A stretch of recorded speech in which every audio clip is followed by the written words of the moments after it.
Very happy to have Butson from Oxford to tell us about the W-algebra, Yangian, and the Calabi-Yau threefolds. All right. Thanks, Peng. Thanks very much for the invitation. It's a pleasure to be here. So, like the title says, this talk kind of has three sets of characters, and they're all related in some way. And so I thought I would just start by introducing each of the characters and explaining a bit about how they're supposed to be related, what the sort of big picture stuff is. And then I'll kind of go back and tell you a bit, maybe in more detail, about each of the things. And I mean, it's an informal seminar, so of course I'll expect some questions, and I can explain more about whatever people are interested in hearing more about. Okay, so the starting point. I'm going to fix a group G, which is just going to be GLN, G-little-n. G is its Lie algebra, so it's going to be GLN. And I'm going to fix, sort of once and for all, for now, mu, which is just going to be a tuple of integers, mu1 greater than or equal to mu(n). And this is going to be, we can think of this as a partition of length n. So there are n sort of steps in the partition, and maybe I'll call capital N their sum. So from this data, the first thing we can build is a nilpotent. So there'll be some, I'll call it F mu, and this is going to be an element of GL big N, nilpotent. And here big N is the sum of all the mu i's, so the sort of total size of the partition. Mu is a partition of big N. And so when you have such a nilpotent, there's one very classical thing to study in representation theory, which is like its nilpotent orbit, and also the slice to the nilpotent orbit. So in fact, so inside of GLN, there's some space, which I'll call curly S sub mu. This is the kind of Slodowy slice, the slice to O mu, the orbit, sort of GL big N dot F mu, this slice S mu. And again, this is a kind of quite a classical object of interest in representation theory, but the space of functions on this slice, which is some commutative algebra, in fact, it's actually Poisson, and it quantizes. And its quantization is something that people call a finite W algebra. So I'll write W in sub F mu of GLN. So these are some kind of interesting associative algebras that people in representation theory study. And like in the simplest case, that F mu is like the zero nilpotent, corresponding to the case where all the mu i's are just one. This finite W algebra will be nothing but just the enveloping algebra of GL big N. So from that perspective, like all of representation theory of Lie algebras is some kind of study of the representations of algebras like this. These sort of generalize it, and so this is sort of fairly motivated kind of classical object of study. So it's the sum of all of the mu i's. It's the sort of, they're all positive. Yeah, sorry. Greater than or equal to 0. These are all positive integers. So you can think of this as a partition of length n, and it's a partition of the number capital N. Again, I'll give an example maybe in a second. So this is the kind of quantization. Until this moment, little n has not appeared yet. That's right, except it's the number of steps in the partition. That's right. And now the real object of study that I'm sort of super interested in, that is the goal of the talk, are sort of the affine analogues of these guys. And these are a really big algebras, so it's a bit hard to describe them super explicitly, but I'll just write some kind of symbol for them. So I'll put a kappa here, which is their so-called level, F mu of GLN. So these are affine W algebras associated to the nilpotent F mu, determined by this partition. And these are some really big kind of topological associative algebras, which again, in the case that f mu is 0, this is like the enveloping algebra of the Kac-Moody algebra. And again, these are fairly classical objects of study in representation theory, in affine representation theory, and they also show up a lot in mathematical physics. And one of the goals of sort of today's talk is to give a partially conjectural sort of geometric representation theory of these affine W-algebras. So what is the superscript? It's a kappa. Sorry, it's not very clear here. It's a kappa, which is the so-called level. So you might remember a Kac-Moody extension. I mean, I don't want to write it on the board, but it has some kind of central extension term. And usually when you consider the enveloping algebra of such a thing, you quotient by some ideal that, like some central ideal that's like 1 equals sort of 1 in the central extension. And that's... I think maybe you know this example of this W finite was. Right. Maybe you could do the same that way. Yeah, so this is like a so we said this is a quantization of the Slodowy slice. This thing, roughly speaking, is like a quantization of the loop space, the algebraic loop space of the Slodowy slice. So the space of maps from the formal punctured disk to. Okay.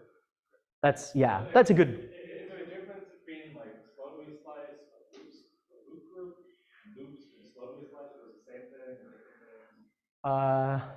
That's a good question.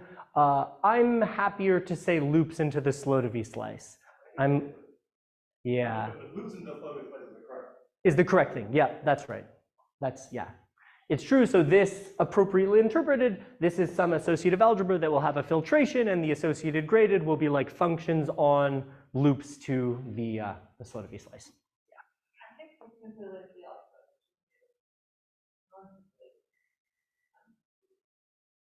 And if I wanted to educate myself and I learn much about these things, where would I go?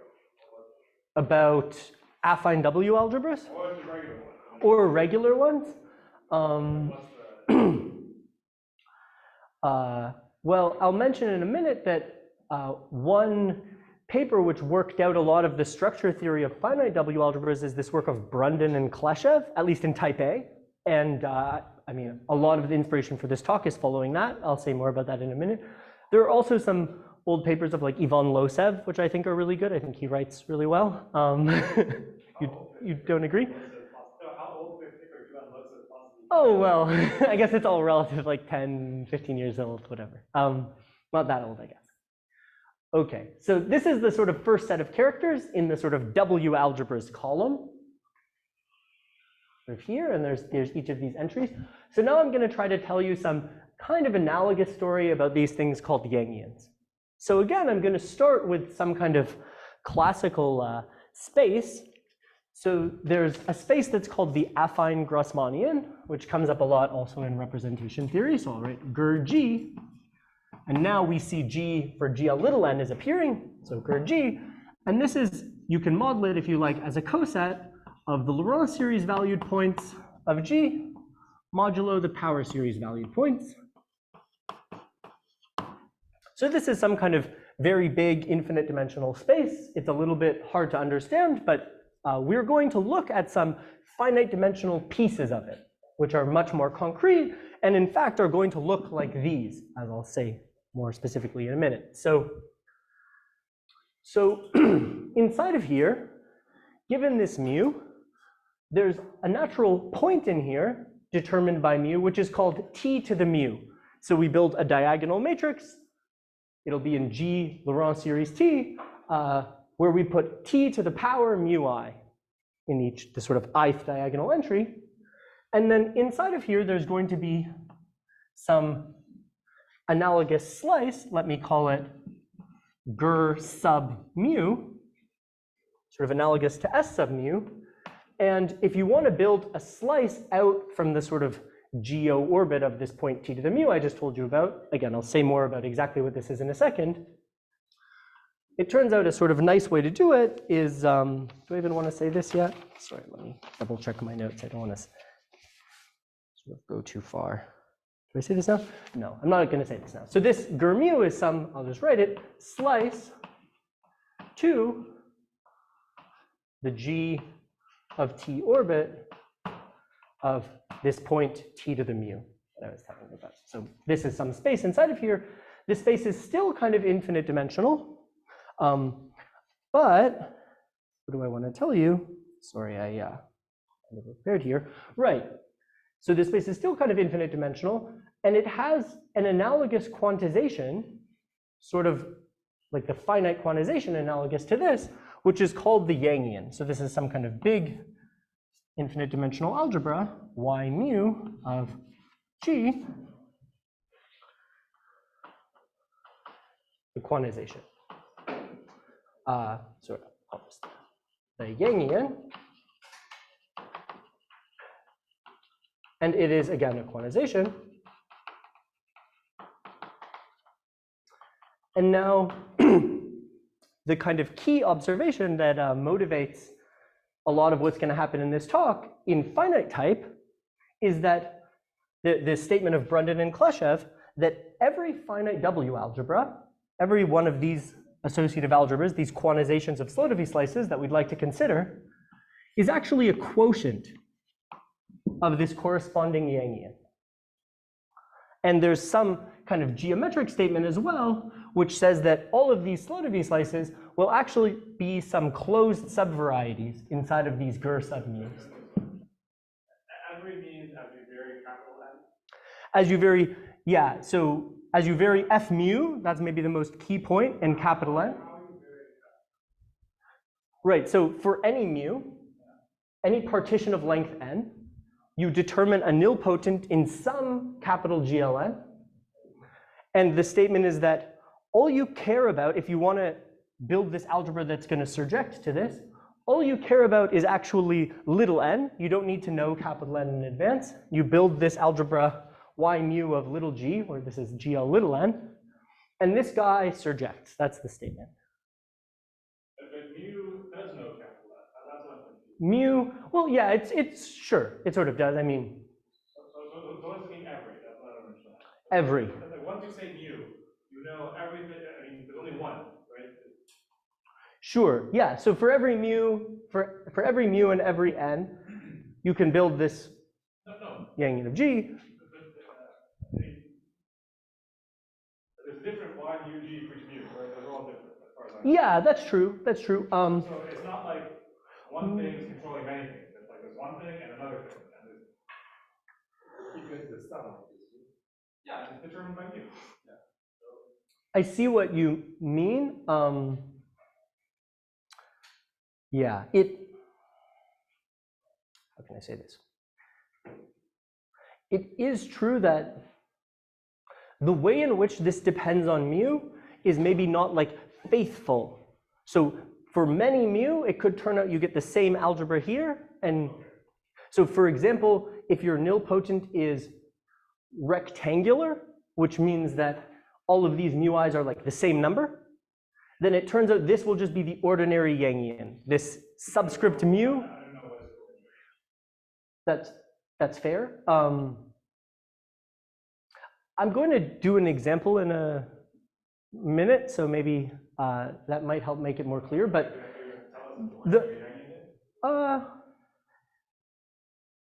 yeah, I mean, I could tell you right now, it's a deformation of the enveloping algebra of. Maybe you could write it. Yeah, sure.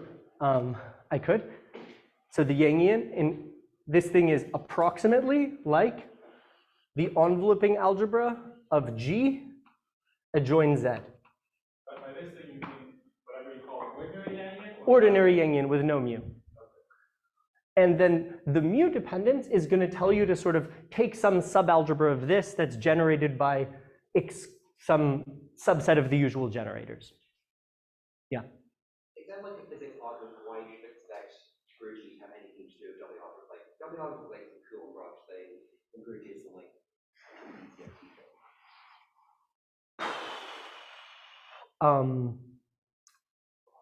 I don't know if I would call it a physics argument, but there's a theorem of Merkovich and Vibranov that tells you that every slice to an orbit can be realized, or in fact a slice between two orbits can be realized as a slice between two orbits in an affine Grassmannian. Yeah, I think that this, I mean, I'll tell you in the affine setting, a sort of physics-esque interpretation. I mean, it's a bit of a cartoon. I don't think I have like such a refined understanding of the actual physics there. But this finite statement. All the double affine analog that's there. Yeah, so there is some kind of physics statement. I think it's going to be a little bit hard for me to formulate right now, but at some point I'll definitely explain something about that. Okay, so these Yangians also have affine analogues, and the real goal of today's talk is to try to prove or like set up a methodology. I mean, I can't quite prove it yet, but the analog of this statement, which again was due to Brundon and Klashev, in the affine setting. So there is something called y mu, let's say, of g hat, and we'd like to understand if there's analogously a surjection here. And really, it's not just a matter of like producing some algebra that quotients to this algebra. That's not really the only goal. The real statement is something like that the representation theory of these W-algebras is somehow controlled by a quantum group type structure on this Yangian. And that's something a bit vague that I'll try to make precise a bit later. But we would really like to sort of, there's a bunch of results that Brundon and Klashev proved in finite type A, and there's this hope that you could prove them in the affine setting. And the fundamental difficulty is that these algebras are huge in the affine setting, and the original proofs were very generators and relations heavy. And in the affine setting, there are some people who are doing this kind of thing using generators and relations. I should mention maybe like Kodera and Ueda are two people who've done a lot of work on this, and it's super hard, and they've been really successful given how hard it is. They've done some amazing work, but the goal of today's talk is to kind of explain a geometric approach to this problem. So to try to attack this using the kind of geometric representation theory toolkit instead of maybe just the standard generators and relations algebraic approach. Will you be able to go back and redo Brundon and Klashev, the geometric representation theory?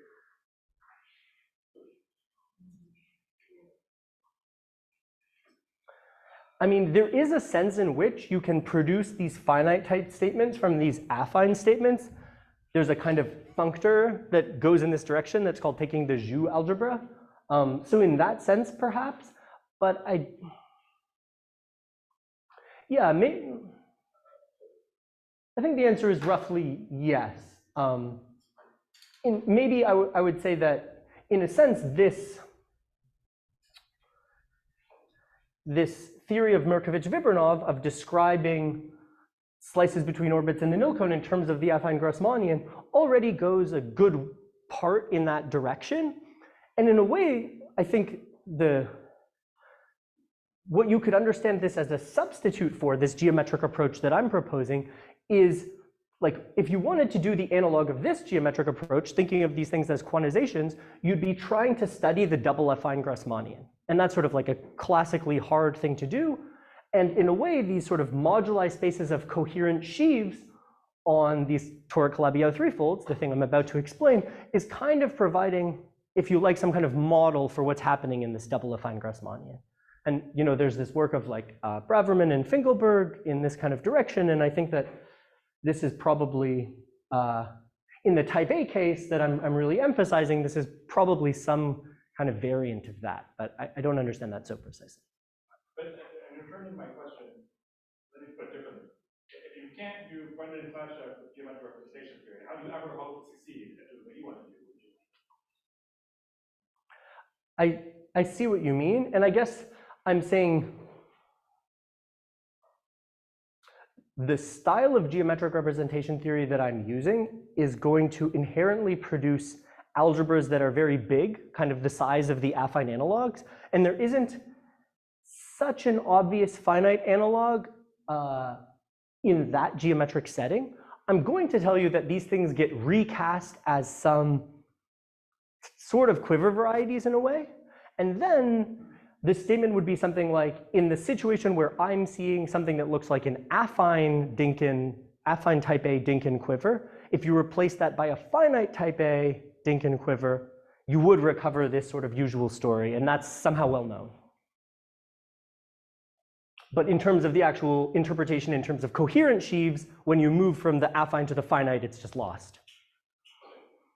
But you're saying it's already known that you could do this Brunel Pacha thing by some clever representation. Yeah, I think that's fair to say. Yeah, maybe I'm sort of blanking on exactly what the best reference would be, but yeah, I think the answer is yes. I can broadly understand how you produce constructions of representations, or something like that.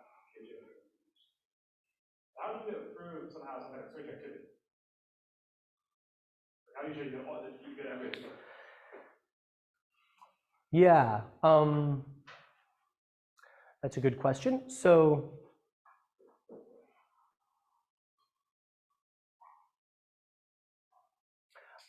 I think in the finite setting, these things are all, maybe even in the affine setting, they're under enough control, like you have some gratings around with finite dimensional weight spaces, so you can write some kind of character formulas. And so as long as you have a map, maybe you can just compare, and that's a reasonable approach.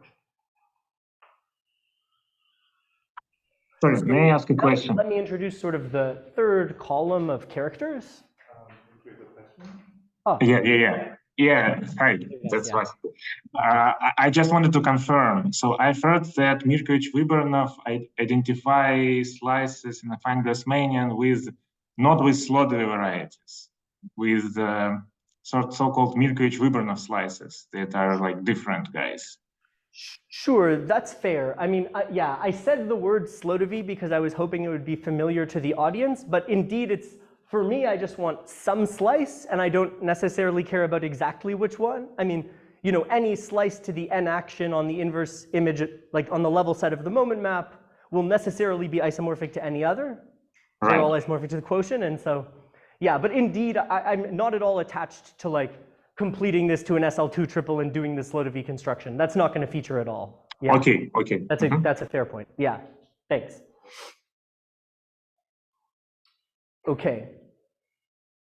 So the third set of characters are in this kind of geometric setting. So associated to roughly the same kind of input data of this integer little n, we can pick our favorite smooth toric Calabi-Yau threefold, satisfying some nice conditions, which I'll call x. And this is going to be the resolved an-1 singularity times a1. And associated to mu, I claim there's a sort of natural way, which maybe I won't tell you right now, to write down a toric divisor inside of this toric Calabi-Yau threefold. So there's some S mu toric divisor. And now what I want to tell you is that the sort of two objects here can somehow be built geometrically out of some spaces of coherent sheaves on X and maybe a related space of coherent sheaves on X that somehow depends on this choice of toric divisor. So, so associated to this setting, there's a natural moduli space you can build. Let me just write M of X. Oh, yeah, there's an unfortunate, this is a non-curly S and this is a curly S.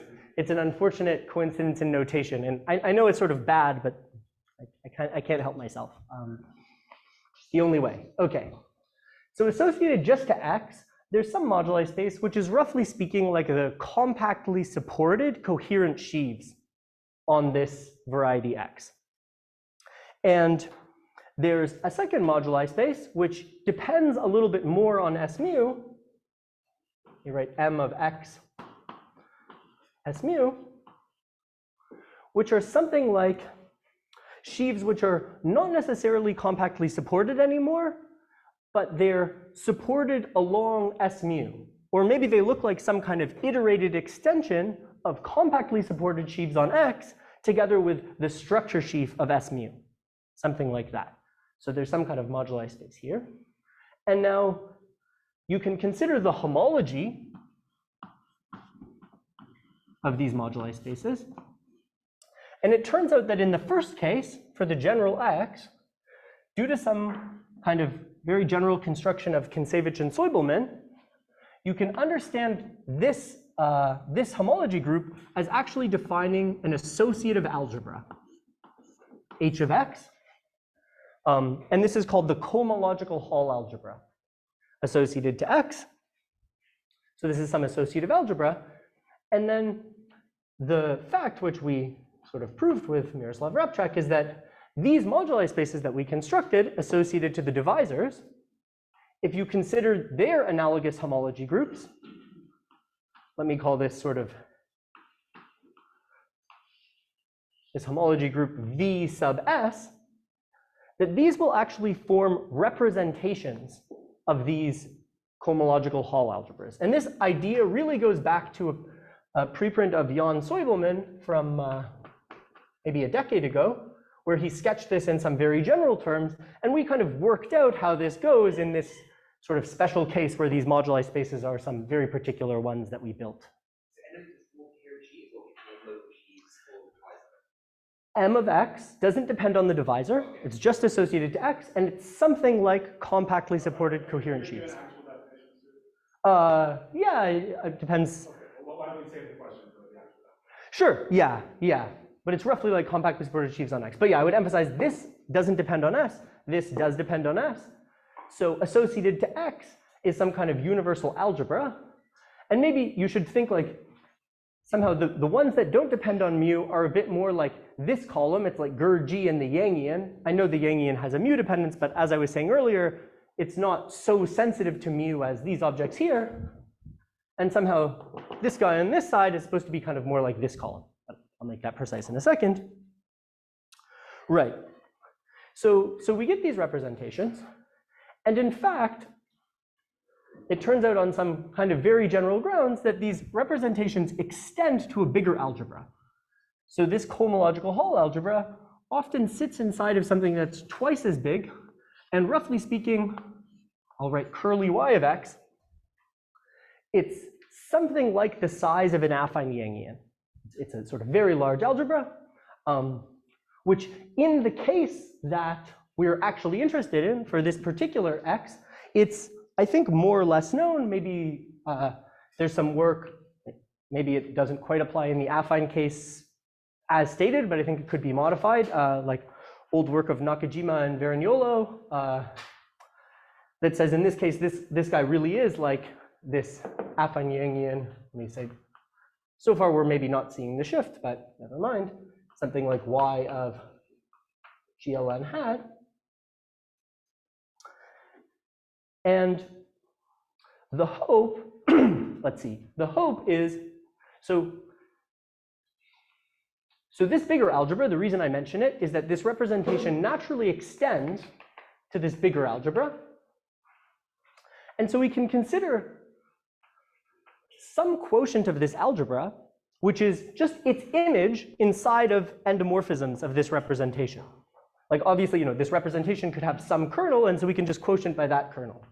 So if I call this rho, we have the image of rho sitting inside of here. And now the one of the main sort of new ideas that I wanted to present, I mean, a lot of this stuff has been sort of in the air in this community for a while, is that there's actually a natural vertex algebra that you can write down. So I didn't mention vertex algebras yet. Maybe now is a good time. So these kind of affine W-algebras, I mentioned there's some very big topological associative algebras. And there's a certain formalism for dealing with algebras of this size, things that look like quantizations of loop spaces of varieties. And it's this thing called, these objects called vertex algebras. And something that we constructed are some natural vertex algebras, which are associated to this data of a toric divisor inside of this some class of toric Calabi-Yau threefolds. So there's some vertex algebra, let me call it V of x, comma S mu.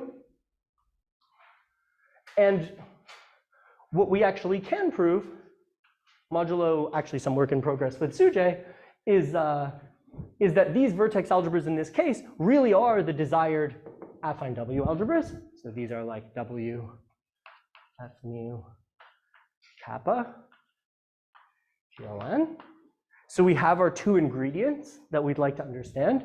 And then the thing that sort of remains conjectural that we hope to prove is that the image of this representation really is just this vertex algebra, which in some kind of natural way should act on this homology group. So the kind of conjecture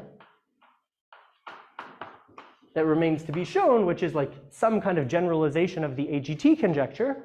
I should mention this is very much following the approach in the GL1 case to what was proved by Schiffman-Vasserow and independently Mollico-Kunkov. We're sort of following more the Schiffman-Vasserow approach to proving the AGT conjecture, which is, again, it's the sort of GL1 version of this statement. And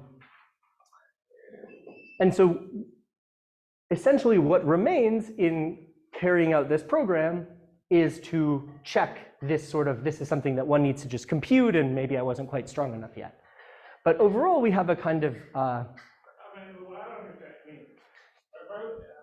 nothing you've written down uses in any way the that equality is as much of a mystery now as it was before you wrote this board, right? You could say that. So the perspective I like to have is that I think of the, yeah, so we didn't prove the conjecture. No, that's true. But I mean, like, do you know, for example, that vertex algebra acts on this space, or? In some examples, yeah, and there's like a hope to prove it in general. But you know it geometrically, or you know it by knowing both sides? Geometrically. Oh, okay. Yeah, again, in some examples. Not in, we can't quite prove it in general. Something geometrically in some examples. There's a big discrepancy between the case where S mu has a single reduced irreducible component, or when it's much more complicated. And somehow the real kind of meat of this story that we'd like to understand is that there's some coproduct on these Yangians which tells you sort of how to build up the algebras associated to more complicated divisors in terms of their irreducible components. And so we can do it for the irreducible components, but we can't quite get up to the general yet. And you don't plan on getting up to the general one, except by building some structure on both sides, which doesn't matter. Exactly, yeah, exactly, yeah. But I was also going to say, I think that the innovation of being able to define these vertex algebras is that they're a good kind of halfway point. Like if you imagine you're sort of trying to build a bridge, we're sort of putting something down in the middle, which on one hand, it's inherently defined geometrically. So it's in the same like realm as the things on the geometry side here, but it is actually a vertex algebra. So it's in the same category as these guys that we're interested in. And of course, there's room, and indeed, again, modulo some work in progress, we've been able to sort of establish the isomorphism with the vertex algebras of interest. So any issues about like normalizing your conventions of matching the geometry in the algebra have sort of been resolved in making this definition. And now it really suffices to just study these things and try to prove this conjecture, which is somehow more concrete than. You're saying at this point, you could forget that the representation theory even exists and discuss only Calabi-Yau. Yeah, in a sense, yeah.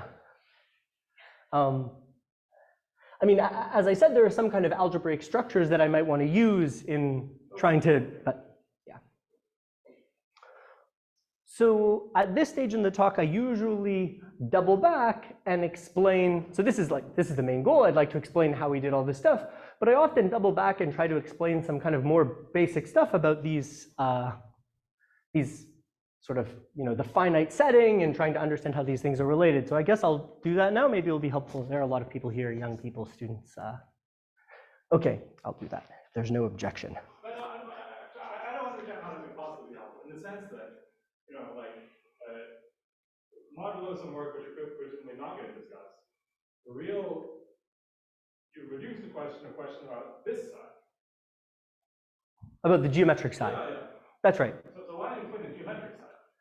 Okay, yeah, I mean, well. No one has to care about this side, right? I mean, it's now could just care about this side. Yeah, I mean, it's, I'm open to suggestions from the audience. Is that give definitions about this side. Okay, yeah, I mean, that's not a bad idea. I mean, there's maybe a limit to the granularity that I'll be able to go in the talk, but we got started already, so willing to do that. Is that popular demand? Vivek rules, yeah? Okay, all right, yeah, sure. This is like a slightly more, cool. So let's let x, well, maybe now I'll refine my notation to be a bit more specific. So let's let pi from y to x be a resolution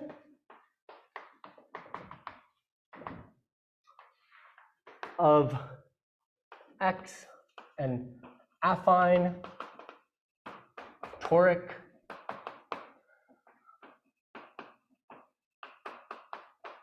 Calabi-Yau threefold, such that some kind of technical conditions, but the main restriction, I think, heuristically, is that H4 of the resolution with integral coefficients vanishes. So there are going to be no kind of compact 4 cycles in this guy, and so that's going to somewhat seriously restrict the class of Calabi-Yaus that we're interested in. And now there's a theorem which follows from work of Bridgeland, Vandenberg, and then many other people who contributed to the kind of theory of generators in triangulated categories, Bondal, Orlov. I mean, there's many names that could be mentioned here, and we wrote up kind of a proof, even though it's sort of a well-known folklore theorem, in this paper with Repchak, which is what a lot of the stuff on the geometric side is based on. And so the theorem is the following.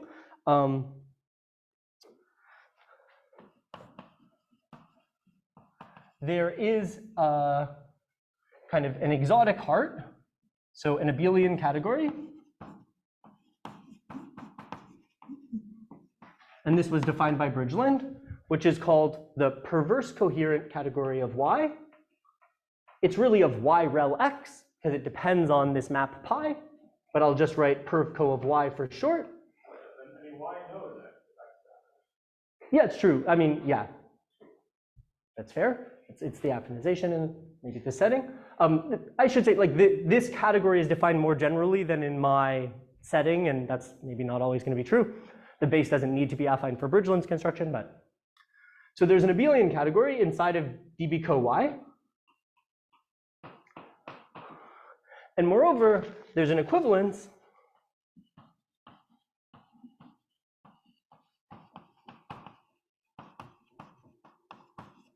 between the moduli stack of objects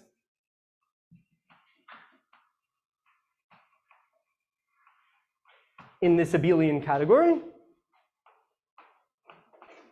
and the stack of representations of a certain canonical quiver with potential.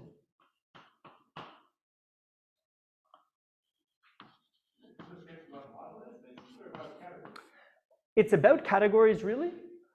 That's true, but for my purposes, I'd like to talk about the stacks of objects. But yeah, that's right. It's about it, where QY,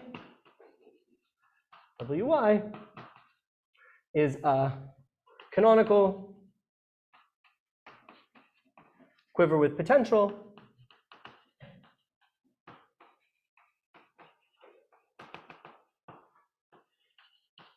associated to Y. And the important kind of corollary of this, which follows from the work of Kinsevich and Soibelman,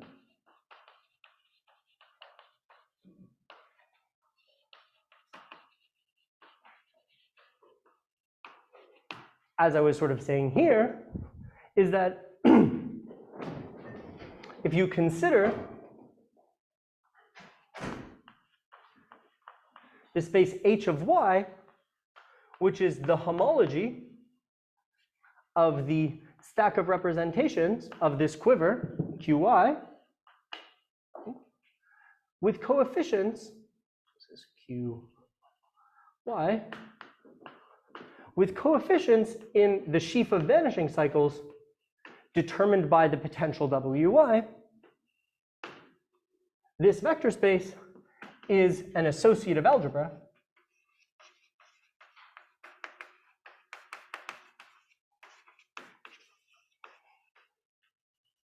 and roughly speaking, this associative product comes from the extension structure in this category. So you can consider the stack of short exact sequences, and it has kind of 3 maps to the stack of objects in the category, sort of taking the left, right, or middle term, and doing this sort of standard pull-push construction with those maps. You can build this associative algebra structure, which is somehow encoding the way that these, I should have said, sorry, compactly supported, the way that these compactly supported perverse coherent sheaves sort of extend each other. So there's some canonical associative algebra in the game. And I want to say this here. Maybe I should start a new board. Yeah, let me start a new board. So this was all like sort of well known and expected, as I said, sort of folklore stuff. How do you write the quiver? Is there some common terms of writing the quiver in terms of the toric diagram? Yeah, absolutely. So maybe I'll say something about that. So, this is a heavy board. Use the middle of the board. Yeah, that physics. Right. So there's this notion of sort of toric diagram for these things. So let me put an example up on the board. If we take y to be, let's say, the resolved A2 singularity times A1, what's going to happen?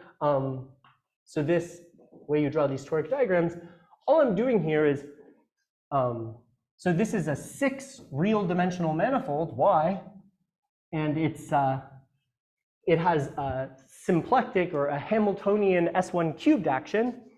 So you can consider a map to R3 from this thing, the moment map, which, its image will be some polytope. And the Calabi-Yau condition tells you that this polytope is non-compact in a sort of maximal way where it never even like turns around on itself. It kind of just spreads out.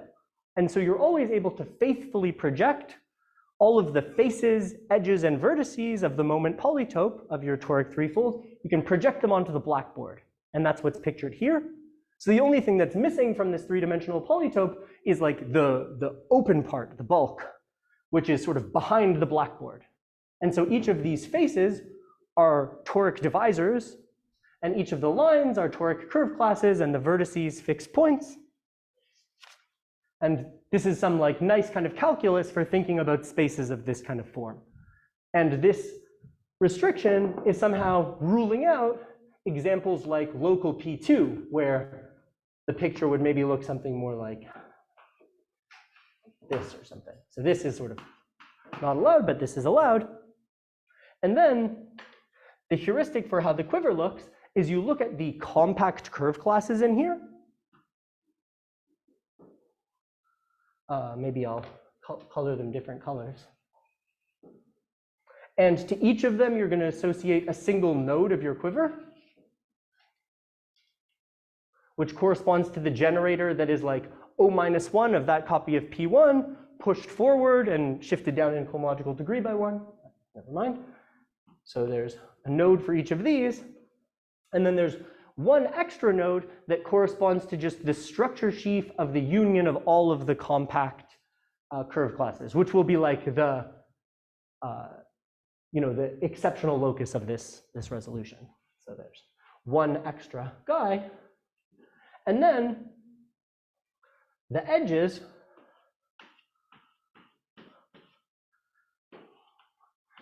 you say the number of edges from I to j is going to be the dimension of the X1 group between these corresponding compactly supported perverse coherent sheaves, Fi, Fj, which label these nodes. So this is the way that you sort of build the quiver. Yeah, the significance of node Q cycles is that then you guarantee that there's no kind of higher x past x1. There can be higher x, like this thing's Calabi-Yau, right? So you have control of the higher x by knowing x0 and x1. The issue is more that, so you need to build some collection of like projective generators and corresponding simple objects, as I was telling you before, and in this generality I know how to do it. I also know how to do it here, but as I was telling you before the talk, I don't know how to identify which heart is really corresponding in the general case. Yeah, and also for like there are lots more. Like this example has the benefit of being a vector bundle over something smooth projective, and that with exceptional collection, and that gives me a little bit more to work with. But there are lots of toric Calabi-Yau threefolds that are not just a vector bundle over a single kind of projective component, but there could be like all kinds of different projective components. And then I really just don't know at all what the generators are. I think there are some people out there who do know, but I don't know. And I haven't been able to find the ones who do know. I think the Della knows how to be something. It's not that structure of beginning of those you have to tender, you have to, I think, shift the degree and tender with a line cycle. That's what's happening for these two guys. They're, well, okay, so somewhere there has to be. Yeah, so these two guys, these are like OCI minus 1 shifted down in degree by 1, where this is like CI is C1 and C2. And then if you call C the union of these two guys, then this third object will just be OC. And this is, I mean, there's just a theorem of Bridgeland, and it was reproved maybe a bit more carefully by Vandenberg, that says that like this exhausts the list of simple objects in perv-co Y. I'm familiar with perv-co. Is there like some coherent constructible correspondence using NFI for sheet category with some data category? No. Right, so this is perv-co in the sense of Bridgeland and not in the sense of Deligne. They're just different things. So it depends on this map Y. The main point is the following. Yeah, I mean, yeah, okay, I could. Let me, in this small amount of board space here. Is that a compromise? Yeah. Let me just make one quick comment, which is you have the following. So let me define a subcategory of dB-co Y, which is just the object E in dB-co, such that the derived push forward of them vanishes. So this includes into dB-co Y. And of course, you have a map to dB-co X. And the statement is that the way that these two categories sort of fit together to build this one, it's an example of what people call like homological recollement. It's the same type of situation you'd be in if you considered constructible sheaves on a space, and then you picked a complementary closed and open embedding, and you considered the constructible sheaves on the two pieces. And when you're in a situation like this, there's this general theorem of Bernstein-Deligne, I guess, that says that you can pick a T structure here, a T structure here, and glue them together to build a T structure here.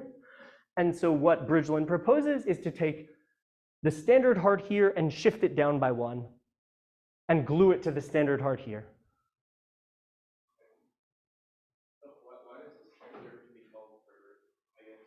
It's just an exotic heart. I mean, I don't know. Why do you call normal sheaves perverse? I was never really sure.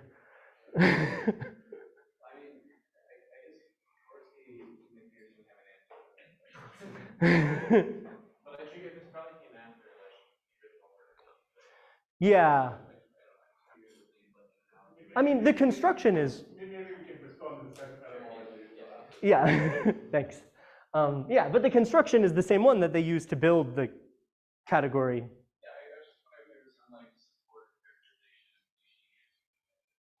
There is this thing that the lead calls for, right? But not the same. Yeah, this is not the same as delete. Maybe one more question. So the quiver, instead of being with the null of a quiver corresponds to? Yeah, so they're the simple objects in this category of perverse coherent sheaves, which are, namely, the simple objects are all of the form, the structure sheaf of a single irreducible compact curve class, twisted by -1, shifted by 1. So that's almost all of them except one, and then there's one more, which is just take the union of all the compact curves and take its structure sheaf. That's the full list of the simple objects in this category, and those correspond to the nodes. Well, two of them will be. Like, these guys are all in curly C, and somehow this guy comes from taking like the structure sheaf of a point in here, which is the only compactly supported guy here, and then pulling it back. So yeah. Let's hear about these use cases. This is older. Yeah, great, exactly. Thank you. Okay, so now the construction, and this is like a bit involved, but the construction is the following. Let's fix some auxiliary object, M, and it's going to be in dB co y, and I want it to be actually torus equivariant. So here T is like the structure torus for the toric Calabi-Yau threefold. So I'm going to fix some object in dB co y. Typically, it's going to be concentrated in like a single cohomological degree. It's not going to be like a crazy complex. So I'm going to say so such that some technical conditions that I probably won't state all of right now. But it's not necessarily going to be in co. It's maybe going to look like a typical example, maybe I should say, for the purposes of, like, say, the thing I was describing here, is you could take M to be the structure sheaf of a divisor. Let's say, for simplicity, this thing is like reduced. The structure sheaf of a divisor shifted down in degree by 1. So this is going to be our kind of typical example of the object M. And essentially what I want to tell you, right, is that there's a statement that's kind of analogous to the folklore theorem there, but where I consider the bigger category that's generated by all of these compactly supported perverse coherent guys together with the object M. So I'm going to consider the stack of objects. So here's the statement. There is an equivalence. This is of sort of degree-wise algebraic stacks. So there's an equivalence between the moduli stack of objects in, I'm using this for like the category generated in the abelian sense by curve co CS of y and this object M. So among the technical hypotheses that I'm not listing is actually the hypothesis that there exists a heart of dB co y which contains both all of the compactly supported perverse coherent guys and my object M. And the way that you would build such a thing is you would take Bridgeland's construction and you would modify it. Instead of gluing the standard heart shifted by 1 here to the standard heart here, you can take a Deligne perverse coherent heart on dB co x on the base, and that's allowing you to have some interesting objects like that guy be in the heart, and you can glue instead that Deligne perverse coherent heart to the shift of the standard heart on C, and that gives you some kind of variant that satisfies this property. Again, you know, for an arbitrary M, you might not be able to find such a thing, but for the M's we're interested in, you can. And now the statement is that. Why is it relevant that you want it to be shifted by 1 in some direction? What's the point? Right. So the typical example. So these. these moduli stacks, they're going to be some big stacks, but they're going to have some stable loci inside, often that look like varieties. And a typical type of subvariety that we're trying to study using these stacks is something like a Hilbert scheme. And you can think of the Hilbert scheme, instead of parametrizing quotients of your structure sheaf, you could think of like that ideal sheaf as an extension of your structure sheaf shifted down by one and that compactly supported sheaf that is its quotient. So that's the sort of thing that we're trying to understand with this gadget. And now the statement is, I'm going to leave, there's a detail left to be specified here, so I'll give me a second, but the statement is roughly that this stack will be similarly equivalent to the stack of representations of a framed quiver with potential.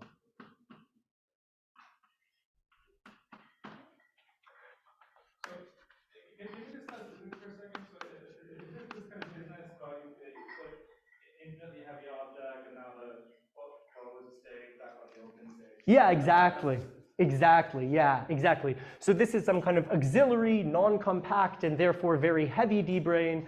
And this is some moduli space of bound states of sort of all of the very light D-branes with this single fixed, very heavy D-brane.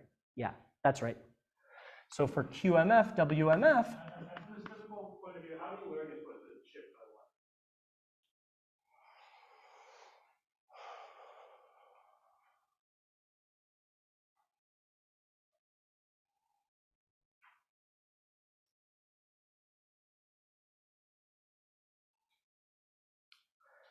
Yeah, I've struggled with that for a while. I'm not sure I have a great answer, but I guess this goes back. So there's some old paper maybe of Witten, or I think it's Witten, that interprets, maybe someone even before, interprets the ADHM construction in terms of a moduli space of bound states of like D4 and D0 branes. And if you remember what the ADHM construction is in terms of like algebraic geometry a la Nakajima, and you try to understand how you could interpret that algebraic geometry construction in terms of some kind of space of extensions between D0s like compactly supported coherent sheaves and D4s like the structure sheaf, or you kind of arrive at this way of thinking. Right. M. It's an object in DBCO, classic D-brane. Right, so I was saying, so there's an equivalence of this big stack, or really a slight variant of it that I'm going to tell you about in a second, with the stack of representations of a framed quiver with potential. So some canonical framed quiver with potential. And the underlying unframed quiver is going to be the same one that we had here. So the story is all of the compactly supported sheaves are corresponding, or perverse coherent sheaves, are corresponding to some plane representations of this unframed quiver. And then if you would like to understand this bigger moduli space, that is like the stack of representations of this framed thing, where you add the framing in a way that's, and modify the potential in a way that's somehow determined by this object in a canonical way.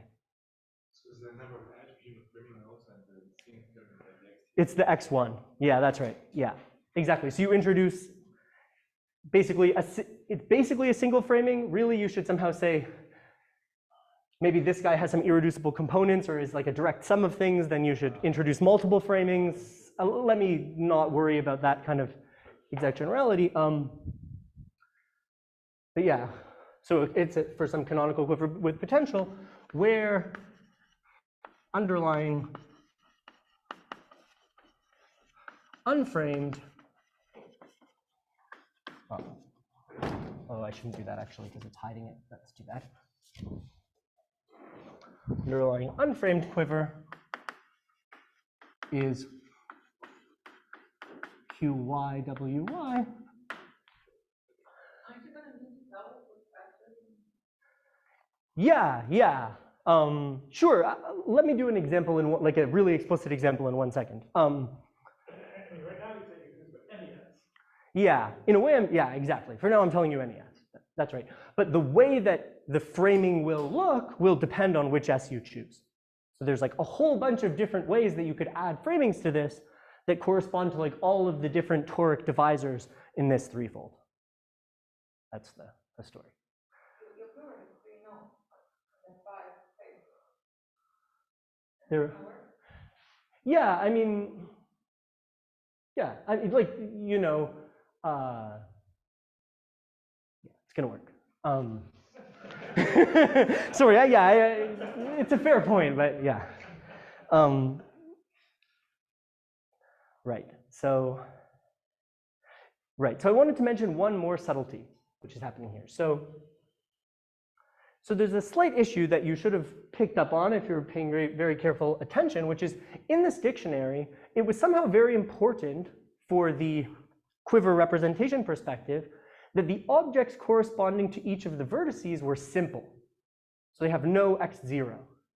And the problem that's going to happen when you pick an interesting M, typically it's going to be non-compact.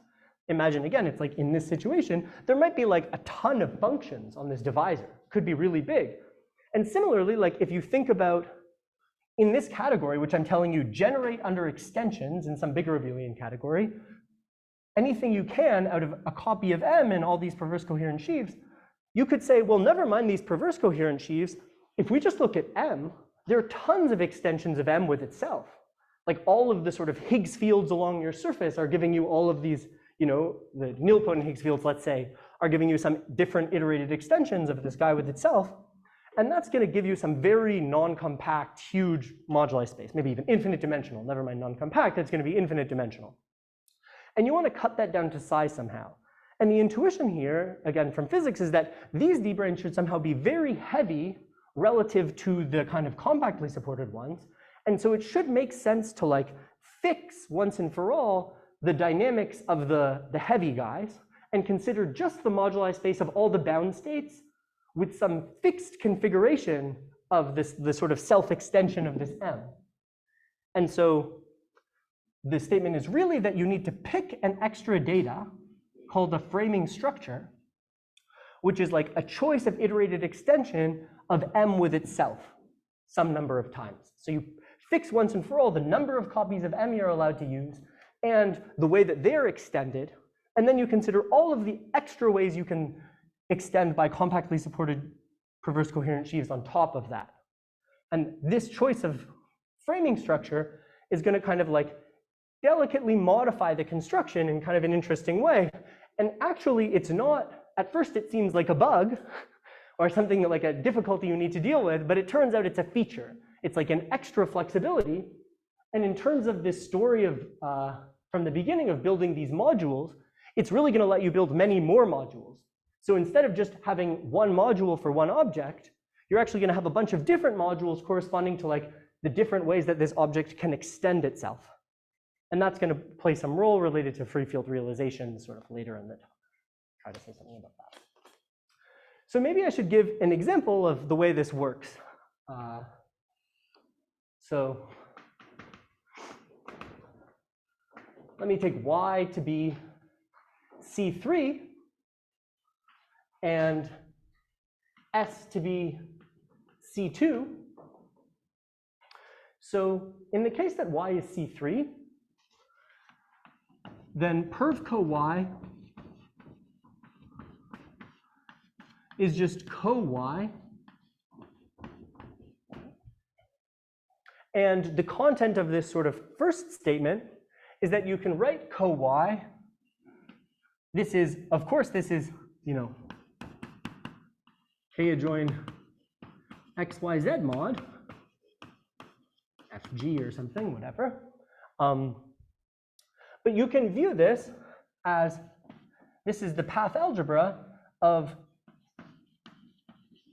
a quiver with one node and 3 loops. Let me call them B1, B2, and B3. And we just need the relations that all of these loops commute with each other. How does the 3 loop description relate to the thing? Great. So here we said perv co-Y was co-Y. So the compactly supported guys are going to be the compactly supported. I'm not thinking about that. I'm thinking about it. Over there, you said that we're letting it generate.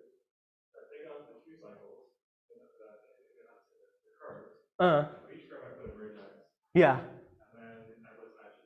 So in this case, all you have is OC, and C is just a point here. There's sort of no C. So maybe this is a bit of a degenerate case.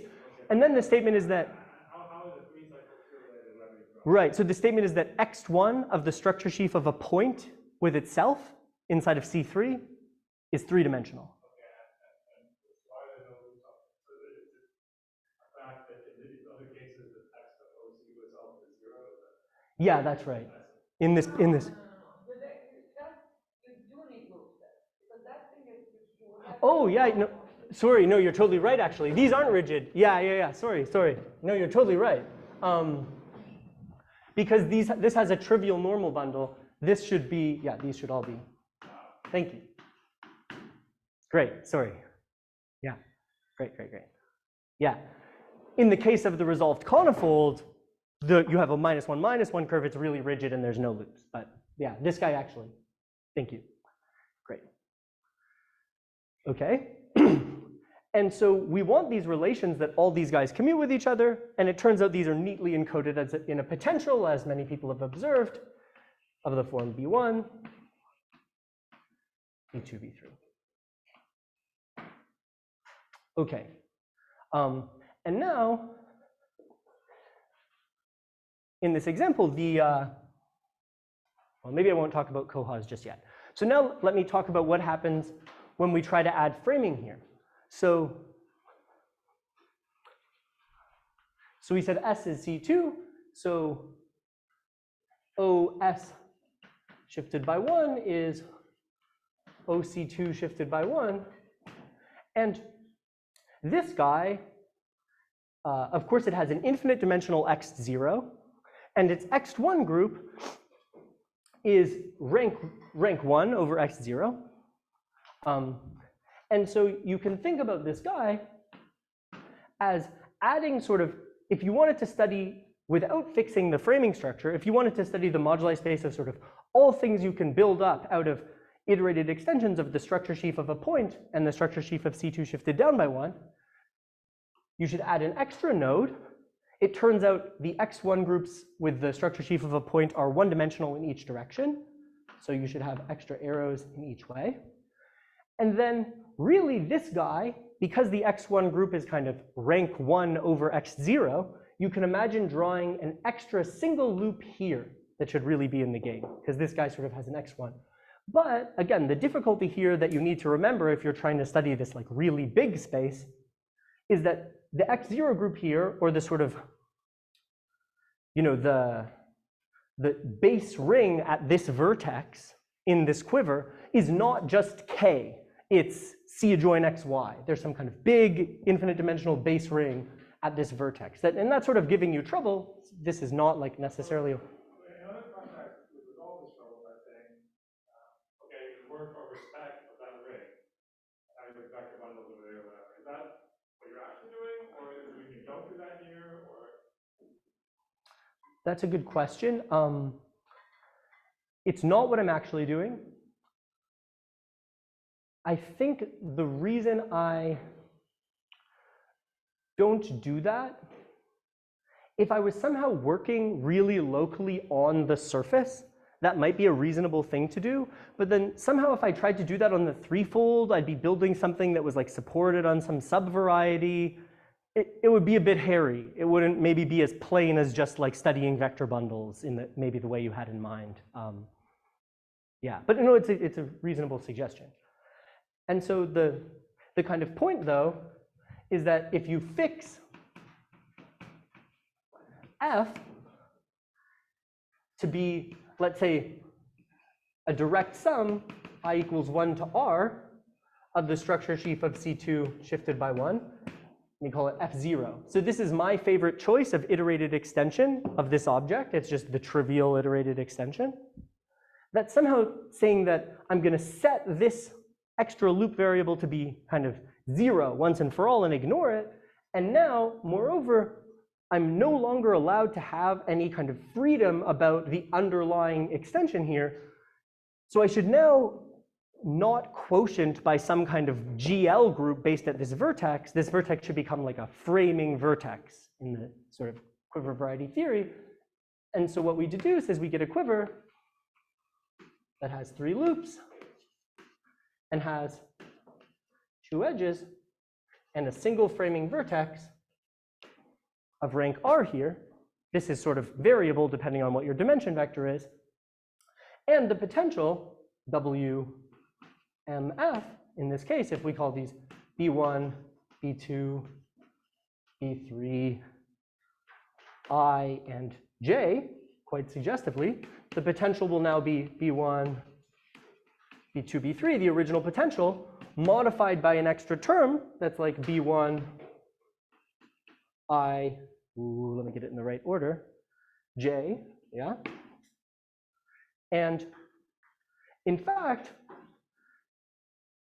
there's a sort of dimensional reduction statement that says if you consider the homology of the stack of representations of this quiver, let's say the full stack, W, M, WMF, with coefficients in this sheaf of vanishing cycles. So in general, this sheaf of vanishing cycles is something kind of complicated, and it's hard to compute. But when you're in this very special situation, that your potential has a single variable that every term depends linearly on, so it's like B1 in this case, then there's something called dimensional reduction. So this is going to be isomorphic dimensional reduction. So a version of this was proved by Kintsevich and Soibelman in their original Koha paper. Yaping Yang and Gufeng Zhao proved a version of it. Ben Davison, in an appendix to one of Jan's papers with another collaborator, proved a version of it. But the statement is then that this will match the ordinary Borel-Moore homology of the stack of representations of a kind of corresponding two-dimensional, or like often it's Nakajima quiver. So let me write QM tilde with relations, RM or something, where the way that you build this underlying quiver is you erase the variable that appeared linearly everywhere. So you ignore this B guy, and you replace the potential with the relation that comes from varying with respect to B1. So you just get a relation that B2, B3 equals ij, or minus ij equals 0. And this is nothing but the representations of the ADHM quiver. So this is a kind of three-dimensional version of this story that I was saying in words of kind of recovering the ADHM construction after the suggestion of Witten as a moduli space of D4, D0 bound states. And this is sort of the plain C3 case. In this case, what is the action that you That's a good question. It's the action of, so that's a great question. So the cohomological Hall algebra itself in this case will also have a similar isomorphism where essentially the critical coha of this quiver with potential will reduce to the pre-projective coha of the quiver where you erase one of the loops, and the potential just becomes the relation that the other two commute. And so this is the pre-projective coha of torsion sheaves on C2 that was studied, for example, by Schiffman-Vassereau. And this action is the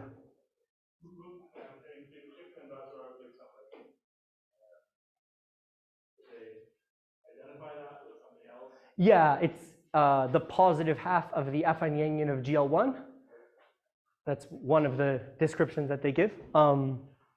Yeah, I could say something about that maybe in a second. So yeah, so there's an analogous dimensional reduction story here, and this is the sense in which like the usual quote unquote AGT story fits inside of this Calabi-Yau 3 framework. Even if you were used to thinking about AGT as being something about, you know, torsion-free sheaves on C2 or P2 framed at infinity of rank R, in fact, you can reinterpret it as being something about this, this case where you take the structure sheaf of C2, direct sum R times, and well, you build this Koha action in the kind of three-dimensional setting. There's some like kind of tautological equivalence with the previous one. Maybe not quite tautological, but well-known equivalence with the previous setting. And do you have like new tools to prove it in the directional setting, or the proof still has to go through Schiffman investment? I would say it still has to go through Schiffman investment. Yeah. Yeah. And the thing you said is Yangian of GL1 hat. Yep. 1 hat or 2 hat. Yeah, GL1 hat. Okay. Yeah.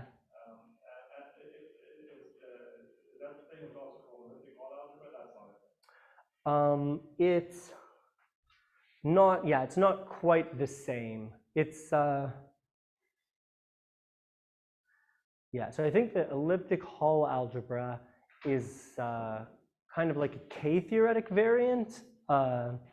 It's pretty close to the pre-projective Hall algebra, not so different. Yeah, indeed, indeed. One of the key tools, I haven't got around to this yet, but one of the key tools is that you want to have a coproduct on these things. And the way that Schiffman-Vassaro built the coproduct is they proved it existed on the elliptic Hall algebra, and they were able to sort of degenerate it to the Koha setting. But in general, we don't know what these coproducts are on these affine Yangians, and that's kind of one of the fundamental difficulties. That's sort of where we're stuck in this program. Can you say one word about the superpotential, or the potential of the river? Yeah, sure. So there's a sort of standard formula you can write down. Essentially, it's encoding the A infinity structure on the X algebra of the simples. So in the case, so here you've noticed most of the potentials are cubic, and that corresponds to the case where the A infinity structure is just a plane product. There's no higher corrections. But in general, if you had some like higher A infinity products, you would get some higher order terms in the potential. So the product of which category? So we have these, right? We have these compactly supported coherent sheaves, yeah, and we can just take the direct sum of the simples and then take the X to algebra of that object. They're extensions, just in dbco if you like, in co, whatever. And the statement is that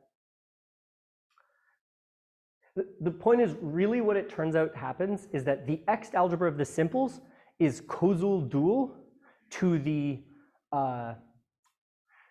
endomorphism algebra of the projectives, kind of in a similar way to this classic like Beilinson-Ginsburg-Zergel sort of picture. So in this case, like we have this K adjoint XYZ, this is the path algebra of our quiver, but it's also the symmetric algebra on C3. Its causal dual is the alternating algebra on C3, which is like the X algebra of the structure sheaf of the point. So this, in general, the potential is sort of encoding the A infinity structure of the X algebra of the simples. And in the presence, this is the potential, is the key point where you use the Calabi-Yau-ness.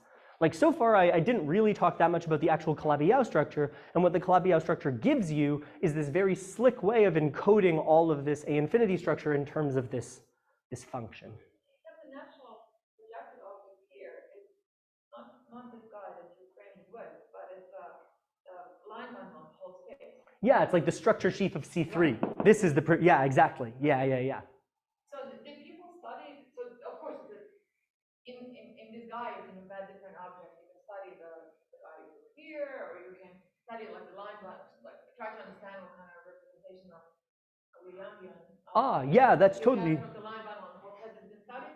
Yeah, right, yeah, 100%. So in the case, so there's a very special case of this construction you can take, which is you can just take M to be the structure sheaf of your whole variety Y shifted by 1. And in this case, this reduces to this idea, maybe it was first sort of suggested by Balish-Zendroy, that you can study DT theory using these sort of non-commutative resolutions or whatever. So this is, in this case, it's just non-commutative DT theory. Right. And if you pick a good stability. Right. So I think there's a lot of partial results about that type of thing. In the GL1 case, Repchik, Sobelman, Yang Zhao have some results about that. Henry Liu, I think, in his thesis had some results about that. Which thing is the So the Yangian hasn't quite made its appearance here, but it's an algebra which is roughly speaking twice the size of the cohomological Hall algebra. It is not, yeah, it doesn't quite. So naively it doesn't. So this Yangian of Y, it has a triangular decomposition that looks like h of x, or Yangian of x, I guess in this notation. X became y at some point, sorry for that. It has a triangular decomposition that looks like h of x as the positive part, tensor some kind of commutative subalgebra, tensor h of x op. And so as a vector space, this thing does not depend on the object you chose. But it turns out that if you want to extend the representation of the Hall algebra, which is the thing you can kind of very naturally construct, so it defines an action of h of x. Under some kind of mild finiteness hypotheses, you can take adjoints to build an action also of the opposite algebra. And then you need to ask yourself, like, when can you glue these sort of two representations together? Like, when do the endomorphisms in their image satisfy the right relations to actually determine a representation of the full Yangian? There's also some kind of natural way to build a representation of the sort of central piece in terms of Chern classes of tautological bundles, roughly, cupping against them. And it turns out that this depends a bit delicately on the object you chose.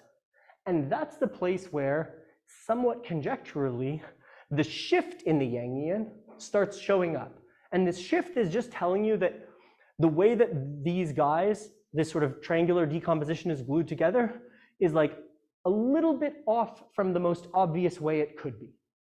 And it turns out that if you study the DT theory setting, the full Yangian is honestly acting. Wait, am I getting this right? Yeah, that is true. But maybe there's a sense in which you should think you shifted the imaginary root, but never mind. But when you study more general things like this, structure sheaves of surfaces, what you find is that of divisors, the intersection numbers of your divisor with the compact curve classes, they determine basically a shift of real roots. So the compact curve classes in this singularity are going to correspond to the real roots in type A n minus 1. And you can, yeah, essentially again, it's somewhat conjectural, but the statement that we expect is that you should have a representation of the shifted Yangian, the real root shifted Yangian with shift determined by this intersection number. And this action, that's constructed, I mean, that's similar to the whole algebra itself. Yeah, it's somehow like the Hall algebra is just adding, it's extending by more compactly supported coherent sheaves, and the opposite is sort of removing them. It's sort of the raising and lowering operators in this classic like Gronowski, Nakajima, Heisenberg algebra action.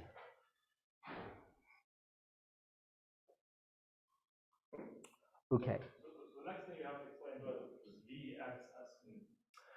Great. Yeah, I'm glad you're paying careful attention. I appreciate that. Yes. All right. Let's move on to that. Let's move on to that. So maybe before I do, let me say something about the way that Schiffman and Vassereau prove AGT using this kind of setup here.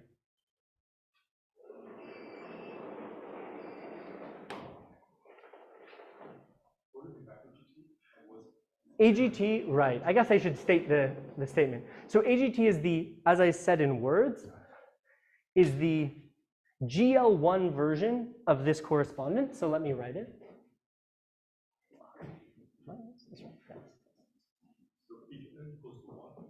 Little n equals to 1. So if little n equals to 1, I should use this side? Yeah. Oh, interesting. But okay.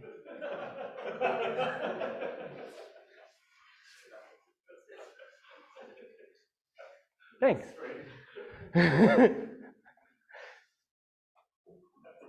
Can't argue with the locals.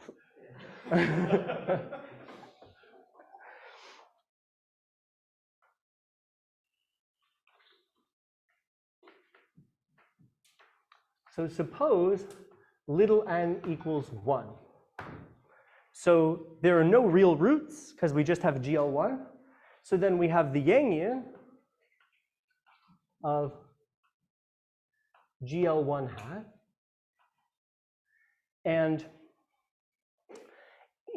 when little n equals 1, this implies that mu is just given by a single integer, which is going to end up being big N. Mu equals, I guess I should say, mu1 equals big N. And so in that case, the statement we want is that this action, there's a surjection from this Yangian to the W algebra associated to the nilpotent corresponding to mu, and the condition, this condition that the partition has only a single entry, it's of length 1, corresponds to the nilpotent being principal, so a single Jordan block, because that's what the partition is, just the partition into Jordan blocks. So we study only these, what are the so-called principal, F prin, the principal affine W algebra of GL N. And in terms of this kind of setup here, The AGT conjecture said does not exist. no, well, I'm about to say the actual AGT conjecture, right, exactly. So in terms of this setup, the thing that we hope is really that the Yangian, it turns out for some somewhat formal reasons, is represented, it maps to endomorphisms of the Borel-Moore homology of the moduli space of instantons, or the, the representations of the ADHM quiver of rank R, and, oh, it should be summed over N. Let me write disjoint union over M, N of, ooh, maybe I should, let me rename this R, suggestively in this case, MRN. So this is the usual representations of this guy. This is the thing that showed up here under dimensional reduction. And the statement is this guy, it's represented here, let me not write onto, sorry, it's represented here, and in fact the representation factors through this guy. And so this is a theorem. Which of these things are I would say AGT, strictly speaking, is this statement. the same way exists such a map? Yeah, and that it's defined by, yeah, it's a bit finicky, sorry. The statement is that you can build some algebra inside of here, which is generated by correspondences in the usual Gronowski-Nakajima way. So you can consider sort of torsion-free sheaves that differ only away from a point, and write down a bunch of correspondences, they define some endomorphisms, you generate some algebra. And in a way, like, this arrow is sort of almost by definition just the biggest possible algebra that could be generated under those correspondences. This is sort of the universal thing. And then the conjecture is that that geometric action, the analog of Gronowski-Nakajima, in this case, is actually just an action of this algebra of modes of the principal affine W algebra. So this. And that arrow is defined in some other way, or the statement is the kind of topological arrow of factors, that factoring is the only definition of the vertical arrow. Yeah, roughly speaking, the latter, exactly. There's something a bit delicate about proving this. Somehow, every proof of, I'm about to talk a little bit about how they prove this, but every proof of this uses the free field, the Fagan-Frenkel free field realization of this guy, and some kind of fact that the free field realization is compatible with this so-called like tensor product decomposition on the equivariant homology of quiver varieties. This fact that if you look at the fixed points, it decomposes as some disjoint union of products of quiver varieties for smaller framings. It's like a key also ingredient in like the Mollico-Kunkov approach. Every approach somehow uses a compatibility of the free field realization here, this tensor product decomposition here, and a co-product here. I'll say more about that in detail, but that's kind of the heuristic outline, and what we'd like to do is reproduce that whole story in this setting. And to say a bit more to answer your questions from the beginning, like, is this getting us any closer? I like to think that we're sort of introducing a lot of the relevant characters for reproducing the sketch of proof. And it's just a matter of like filling in a few of the key analogous lemmas to really see that you can do it. And I can't claim to have done that yet, but I think that this does get you closer. Yeah? Is that vertical arrow an inclusion or just an arrow? The Vertical. No, this this one? Yeah, I think in this case it is an inclusion, yeah. This is going to be like the free field representation of this algebra, and that's injective, right? That's, yeah. This is not always, like, it's not always an inclusion. Like, how do you define it W-algebras? I mean, this has several different definitions. The one relevant here is in terms of, basically is as a, what people usually try to do is identify the image of the big Y in terms of that thing. So like there's some pre-existing definition of W-algebra. yeah. Yeah, so this is a theorem of Schiffman-Basro and Maliko-Kunkov, and maybe later and in type ADE, Braverman, Finkelberg, Nakajima, that this works. And we'd like to generalize this, as I was saying. Right, but I wanted to say a bit more about how the proof of this really works.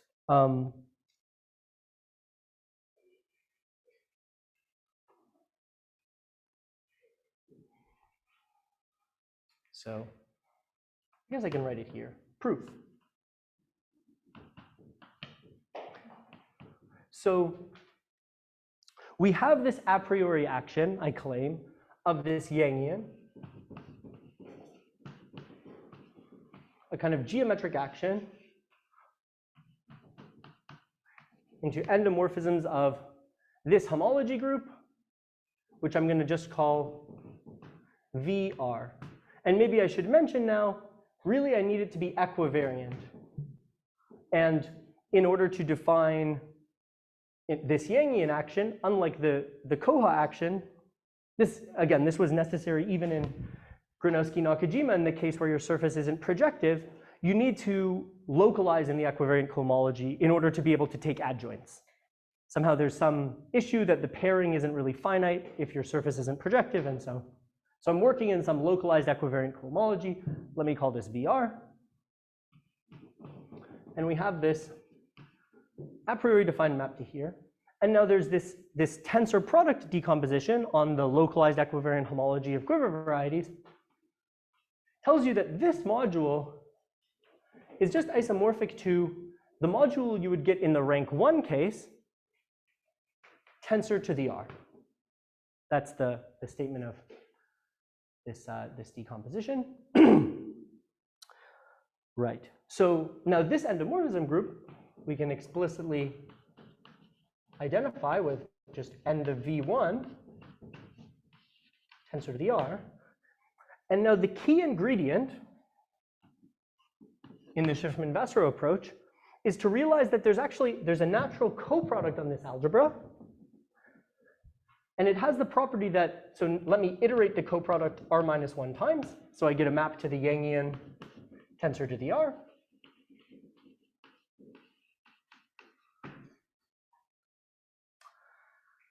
And the statement is that this coproduct is sort of manifestly compatible with this isomorphism. So there's a commutative diagram that's like this outer square, where in both cases here I have the tensor product of R copies of the rank 1 geometric representation. And up here I have the honest rank R geometric representation. So this coproduct is kind of telling me how to understand the higher rank guys in terms of the lower rank guys. And that's a very useful tool. That's going to be sort of the key tool. Now, in rank 1, we do know this. Easy part or hard part? Hard, in a sense. Like constructing this coproduct is difficult, and yeah, like in higher rank, when n is bigger than 1, the definition is, I think. Well, I don't understand. How can it be that constructing the coproduct is hard, but looking at it's compatible with the diagram is easy? I wouldn't say that. I didn't mean to say that was easy either. Yeah, both parts of that are difficult. The key thing is that maybe you could write something down that should sort of formally satisfy this, but actually proving that it's, say, like co-associative or something like that turns out to be like horrible generators and relations algebra. Like in the GLN case, it's like 10 pages of computations or something. Just sucks. Pardon me? Is that how they proved that it was so associated? No, so for Schiffman-Vasserow, they, as I was mentioning earlier, they had it maybe for more geometric reasons on this elliptic Hall algebra, and they were able to do some kind of clever transport of structure. Okay, so probably for this coproduct, probably. I'm not a good K3 person, but yeah, I hope so. Yeah. That's a good point. So in rank 1, we do know this statement, and it boils down to Gronowski-Nakajima. And in fact, there's always, Yangians have this property that they always have an evaluation homomorphism, a map to the enveloping algebra of the corresponding Lie algebra. And in this case, the enveloping algebra of GL1 hat, that is just like the Heisenberg algebra, the algebra of modes of the Heisenberg algebra.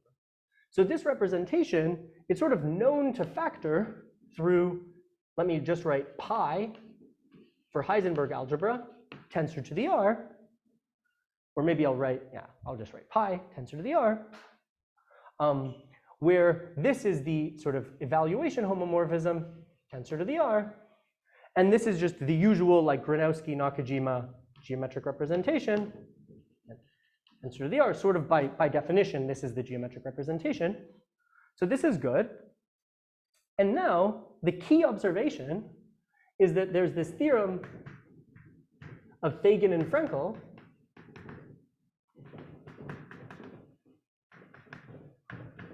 that tells you that the principal affine W algebra of GLR, it actually embeds in a tensor product of Heisenberg algebras. And moreover, its image is actually characterized by the kernel of some map, which I don't want to tell you exactly where it goes, but it's some kind of direct sum of these maps Qi, which are, let me write Q alpha I, they're associated to simple roots in this Lie algebra. So I equals 1 to r minus 1. And so the statement is that this guy is isomorphic, as a sub in here, is isomorphic to the intersection I equals 1 to r minus 1 of the kernels of these maps Q alpha I. So we have some characterization of this guy we want sitting inside of here. So embedding in here, we have our desired guy, W kappa F prim GLR. So we're almost in business. We just need to figure out that this map is actually factoring through here. And now there's a key computation, and this is where somehow it's almost unavoidable. At some point you need to just do some hard computation, and Schiffman-Vasserow did it in this way. What can you prove? You can actually prove that if you look at the composition of the coproduct here with this evaluation morphism, so if we look at the image of ev tensor to the r composed with delta to the r minus 1,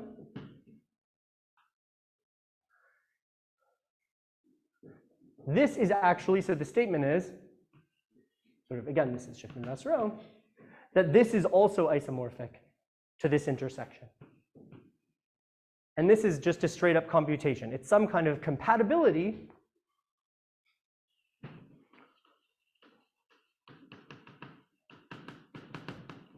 of the coproduct with the free field realization. This is what this kind of setup where you embed your interesting algebra into some tensor product of simpler algebras is what's called a free field realization.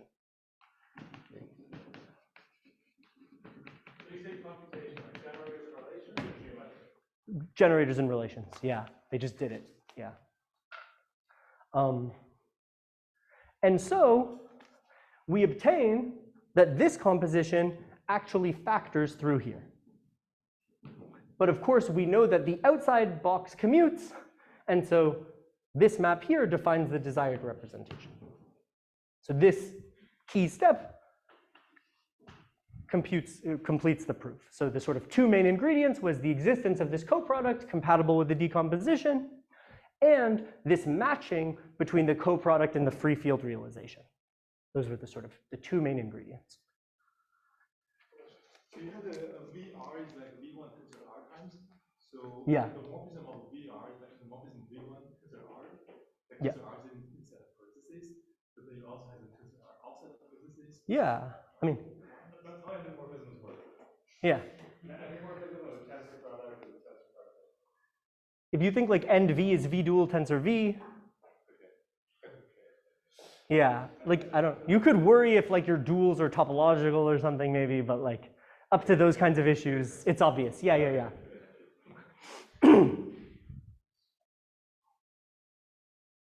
Okay.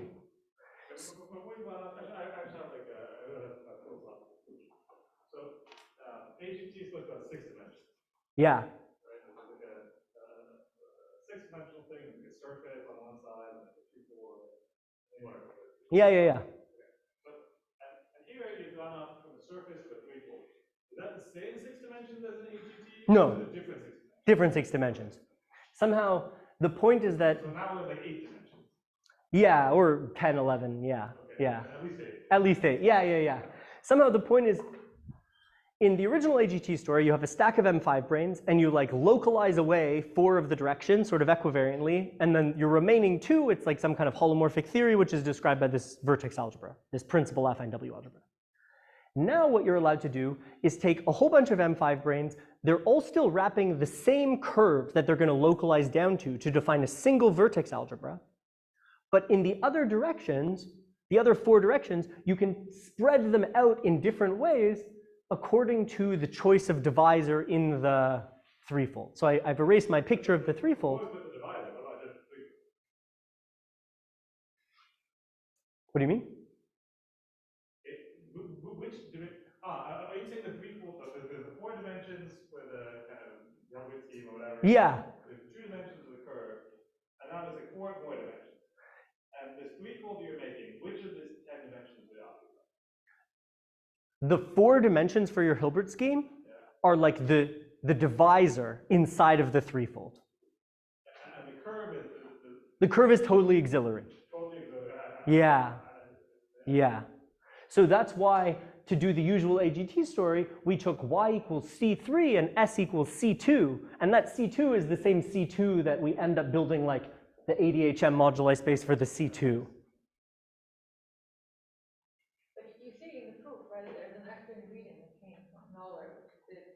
Kind of wasn't part of AGT, which is this Yangian of L1 hat. The whole thing is playing out. That actually being this bigger structure, in which,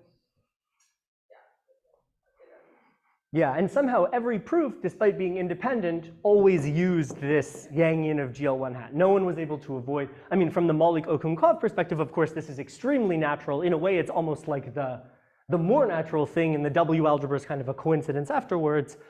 But even for Schiffman and Vassereau, who are really chasing this W-algebra statement, they needed to use the Yangian in order to get the proof to work. Yeah, that's a good point. Okay.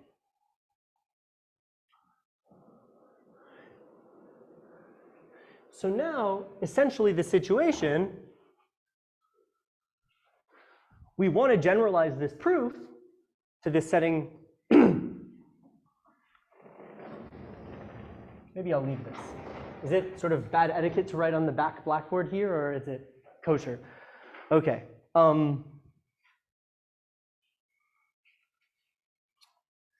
Right. So we would like to generalize this proof. There were kind of these 2 key ingredients: the coproduct and the free field realization.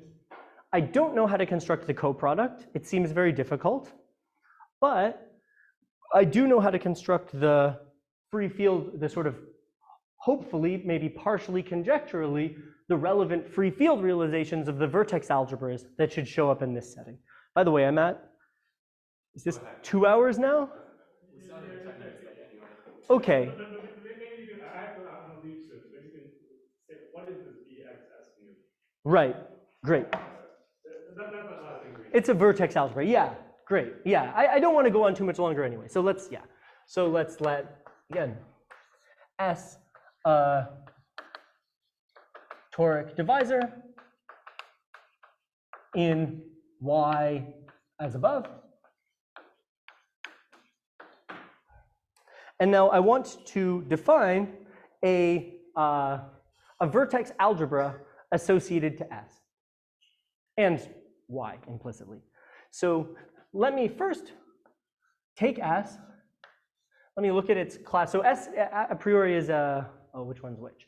Is a Cartier divisor. And let me look at the underlying V divisor and decompose it as a sum of some multiplicities times the like reduced irreducible components. So it's a sum over D in some kind of index space. Let me call it D sub S, which is parametrizing the irreducible components. And it's some positive integers RD times some classes SD. So where SD, subset of Y, is reduced irreducible. So now, first I'm going to introduce a very big free field vertex algebra, which is like the analog of this tensor product of Heisenberg algebras. And the way I'm going to do it is the following. I'm just going to take, I'll call it pi for sort of free fields. Pi of ys is going to be a big tensor product over this index set of the irreducible components of my divisor. And now I'm going to take a certain fundamental vertex algebra associated with these reduced irreducible guys, a free field vertex algebra, which I'll tell you in a second. I'll call it pi of y SD, and I'll tensor it to the RDth power. This is going to build some big free field vertex algebra where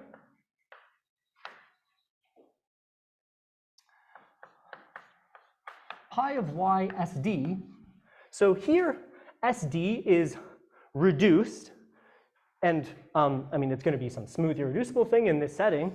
So the fact that it's reduced corresponds to the fact that you're considering sort of rank 1 sheaves. When you build this moduli space of kind of iterated extensions in the way I was explaining, it ends up looking sort of like something like a Hilbert scheme of this guy. And so from Gronowski-Nakajima, the general thing you should expect to find here is something like, yeah, okay, sorry, yeah, where pi of SD is the following. So I'm going to tell you some free field vertex algebra associated to just SD. And let me just write the answer. So it's going to be a Heisenberg algebra on H0, which typically is just going to be one-dimensional. This thing's going to be connected. So let me just write pi. And now I'm going to take a lattice vertex algebra, which is some kind of known thing. And it's going to be a lattice vertex algebra built out of the second homology lattice of SD with Z coefficients under the intersection pairing. So I have this reduced irreducible divisor, so some surface. I'm going to look at its homology lattice. I'm going to look at the intersection pairing on H2. What is the size of this thing, like symmetric algebra on H2? It's like a direct sum over the lattice of Heisenberg algebras generated by this thing. So it's then it's just one Heisenberg, if H2 is 0. So for C2, it's just giving me the Heisenberg back like normal. And in general, so inside of this is just the Heisenberg algebra built on the full homology of SD. I mean, somehow, you know, it's only in even degrees under my hypotheses. There's no H4 because it's non-compact, again, because of my hypotheses, whatever. And this is what Gronowski-Nakajima would tell you you get if you just consider like Hecke modifications at points. And somehow what motivates this is the idea that you should also be making Hecke modifications along curve classes if you have some compact curve classes.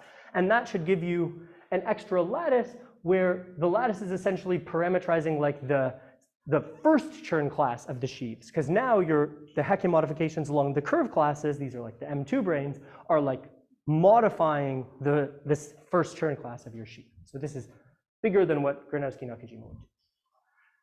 So you take, again, you take tensor products where, again, if we were just in the C2 case, this would be the same tensor product of Heisenberg algebras that we were considering in the usual AGT story.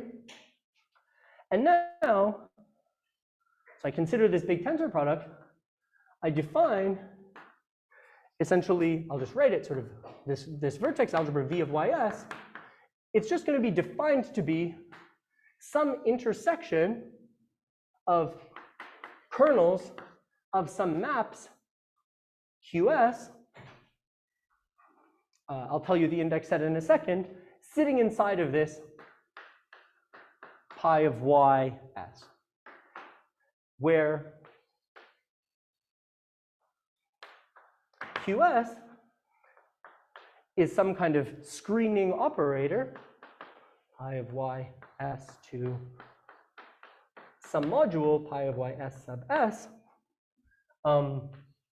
These are somehow determined, I'm not going to tell you exactly how, are determined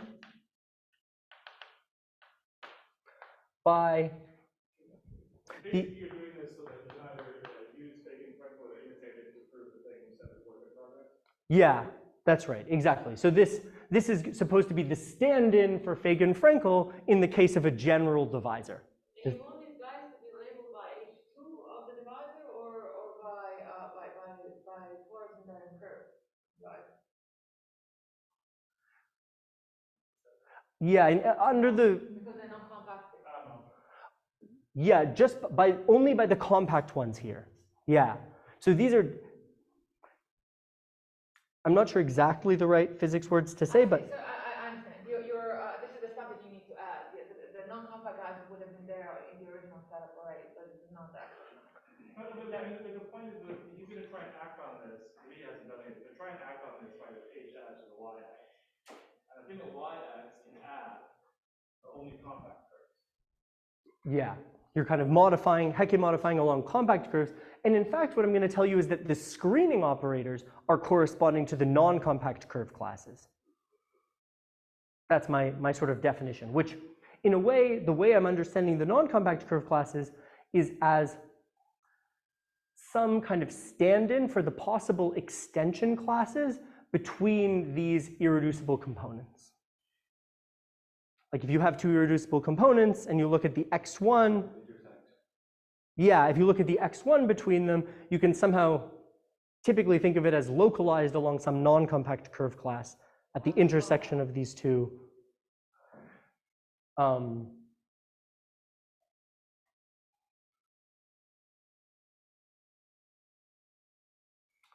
What's the right thing to say exactly?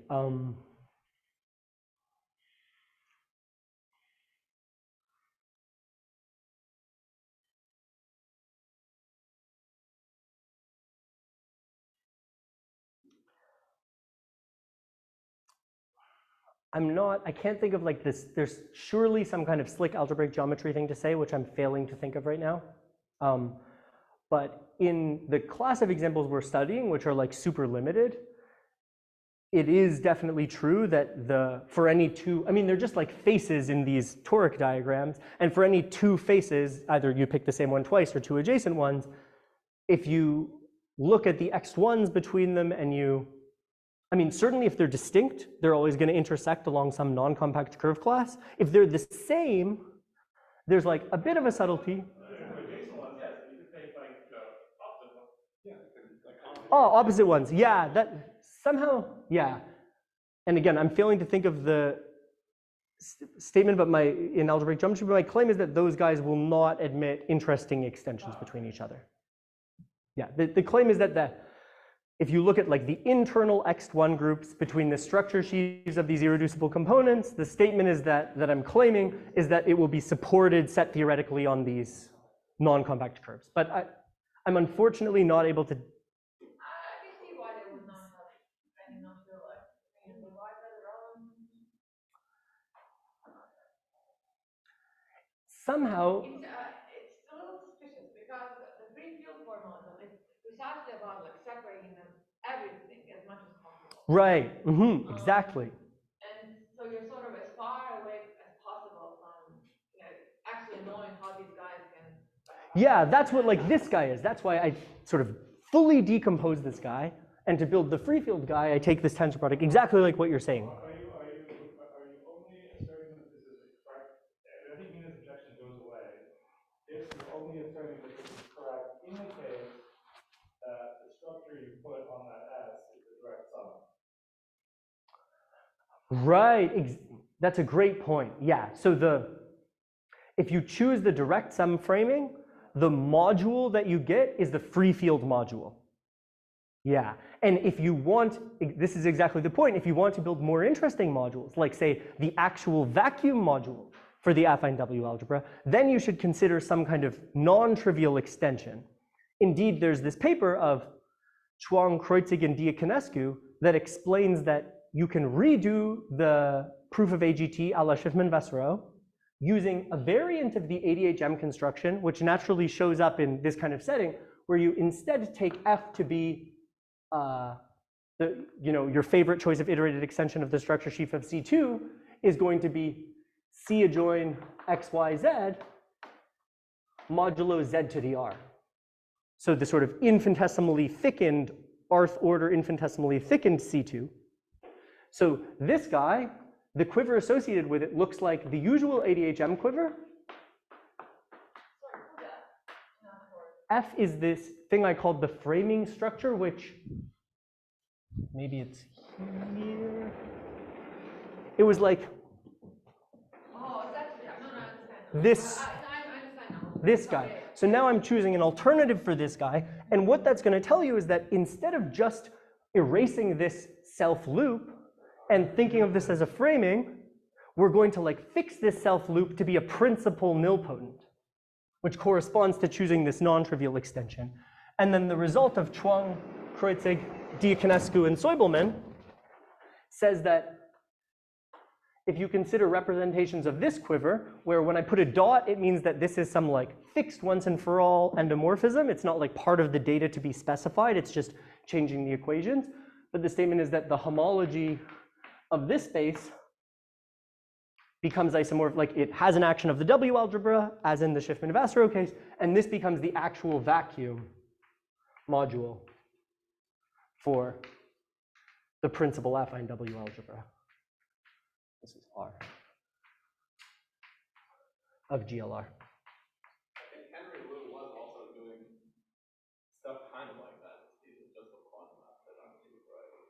Basically, if you take framing node and non-algebra variety, you also add this nilpotent self loop you can get. I don't remember what representation you were saying.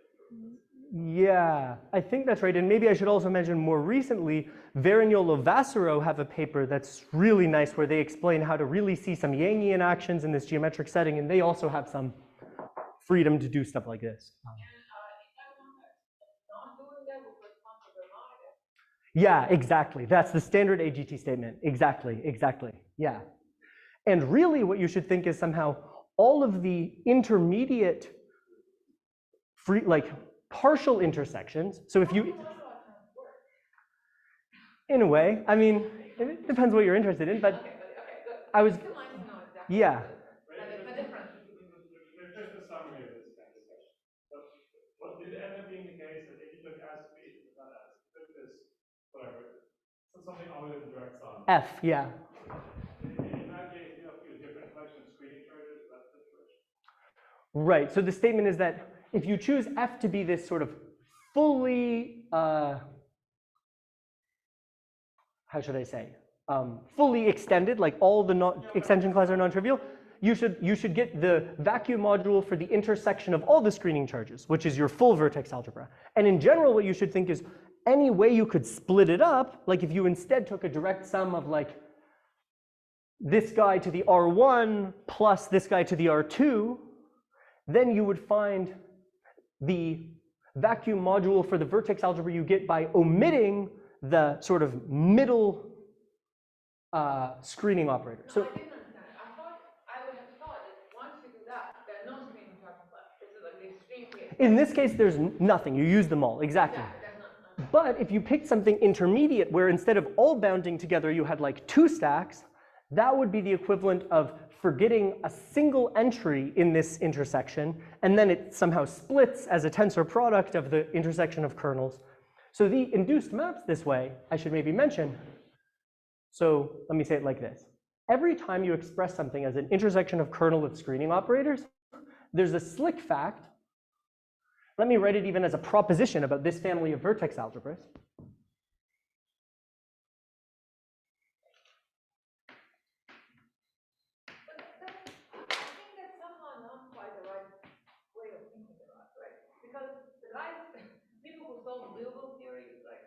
Not in three-field formalism, but honest Liouville theory, they consider it not some setting with no screening charge, but they consider it a setting of infinitely many screening charges, where how many screening charges put becomes a continuous parameter, and then you actually recover the.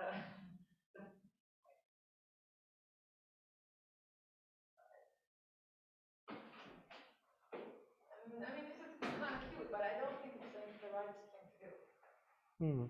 I mean, it's easy to yeah, I mean, I'm not claiming anything here is super deep, but I do think it is the right thing. You're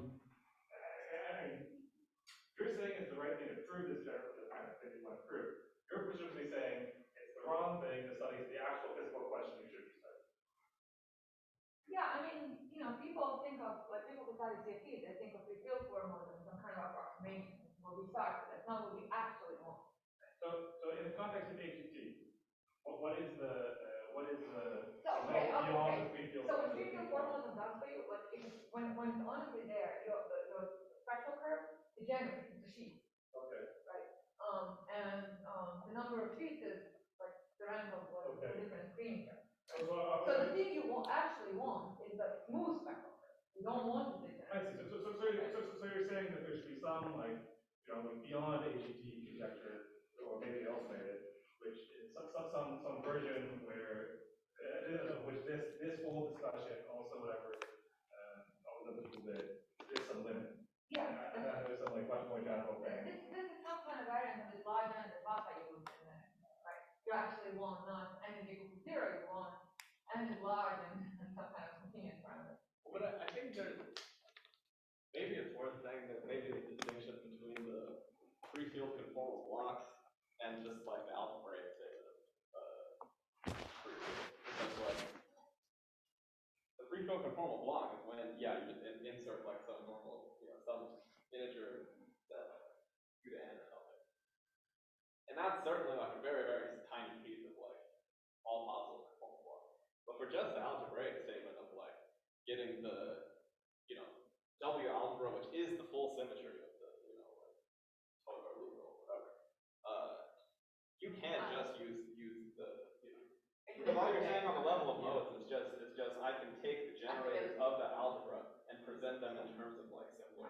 And in particular, like having three-field formalism tells you how to construct modules for these like maybe more funny W-algebras. But I would say, like, to your point, like it's still once you've constructed the just action of the algebra on the cohomology, whatever, like it's still like extra steps to get the actual statements on conformal blocks that like the original AGT was doing, because then you have to like try to like get the vertex out, get vertex operators cooked up in a natural way and do all this stuff, and that's like one direction. And I guess on everything else, if any statement in AGT depends on the name of the spectral curve, nowhere in this discussion is the name of the spectral curve. Sure, right, yeah, this is like No, this is a different, No,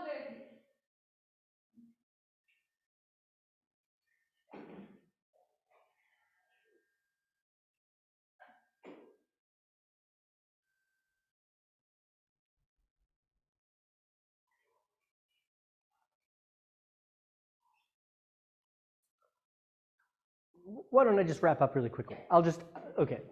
So the proposition I wanted to state about this, like, admittedly fairly simple kind of natural construction is the following. So anytime you can express the structure sheaf of your divisor, which maybe you should think of as being like the interesting one that I had up on the board a second ago, as an extension of structure sheaves of other divisors, OS and OT, then for sort of formal reasons, you'll get a map where so these screening operators corresponded to extension classes between these reduced irreducible components, And so there's one extension class that corresponds to kind of joining these two guys together. And if you omit that guy, so v of ys, it's defined as this intersection. And so of course, if you omit one of these kernels from the intersection, you're naturally going to have an embedding into the intersection over, all s not equal to that particular extension class s naught here of these kernels of q little s. And then this guy will actually factorize. It'll be isomorphic to just the vertex algebras associated to this divisor and this divisor. So you get a sort of embedding v of y r tensor v of y t.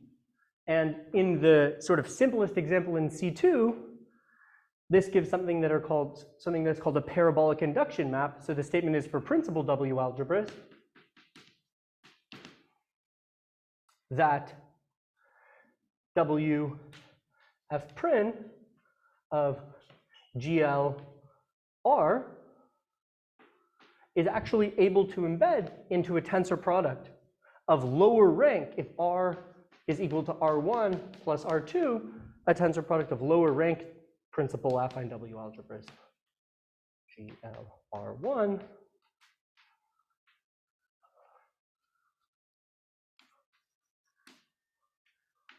and yeah, this is what people in the vertex algebra community call parabolic, for like not mysterious reasons, parabolic induction maps.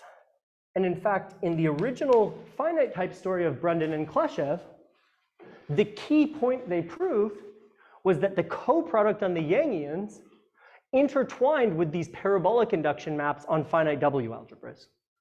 And so the fact that you can so easily see these kind of parabolic induction type embeddings and also a generalization of them that's called inverse reduction. This thing, all the people you're written down here, they appear already in this original chart. Yeah, just the C2 case. Yeah, exactly. So does this fact play a role up there? Or? Yeah, it does. It sort of allows you to reduce to just the rank 2 statement.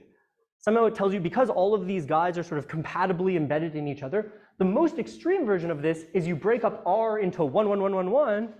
That corresponds to, taking this iterated extension to be trivial, and then you're just getting the free field realization. But somehow you can think of everything in between as some kind of partial free field realization.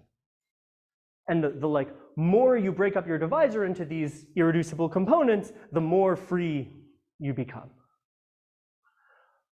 But I guess the main thing I wanted to outline is that you really naturally see this sort of parabolic induction, inverse reduction maps showing up in this kind of context. And I think this is a big clue that this is really like the right way of thinking about the free field realizations that should play the analogous role in proving this in the general GLN case.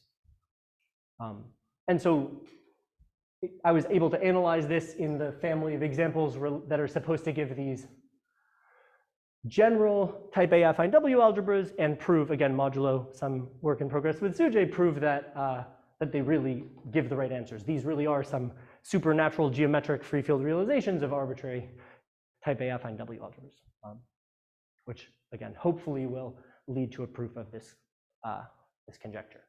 And why can you construct the action sometimes, not other times? So you didn't explain why did Y act on this V? Yeah, so this guy I was able to construct because I have somehow a really good, this is almost the analog of just Gronowski-Nakajima, but just with this extra thing where I'm allowed to change the first Chern class of my sheaves. And so,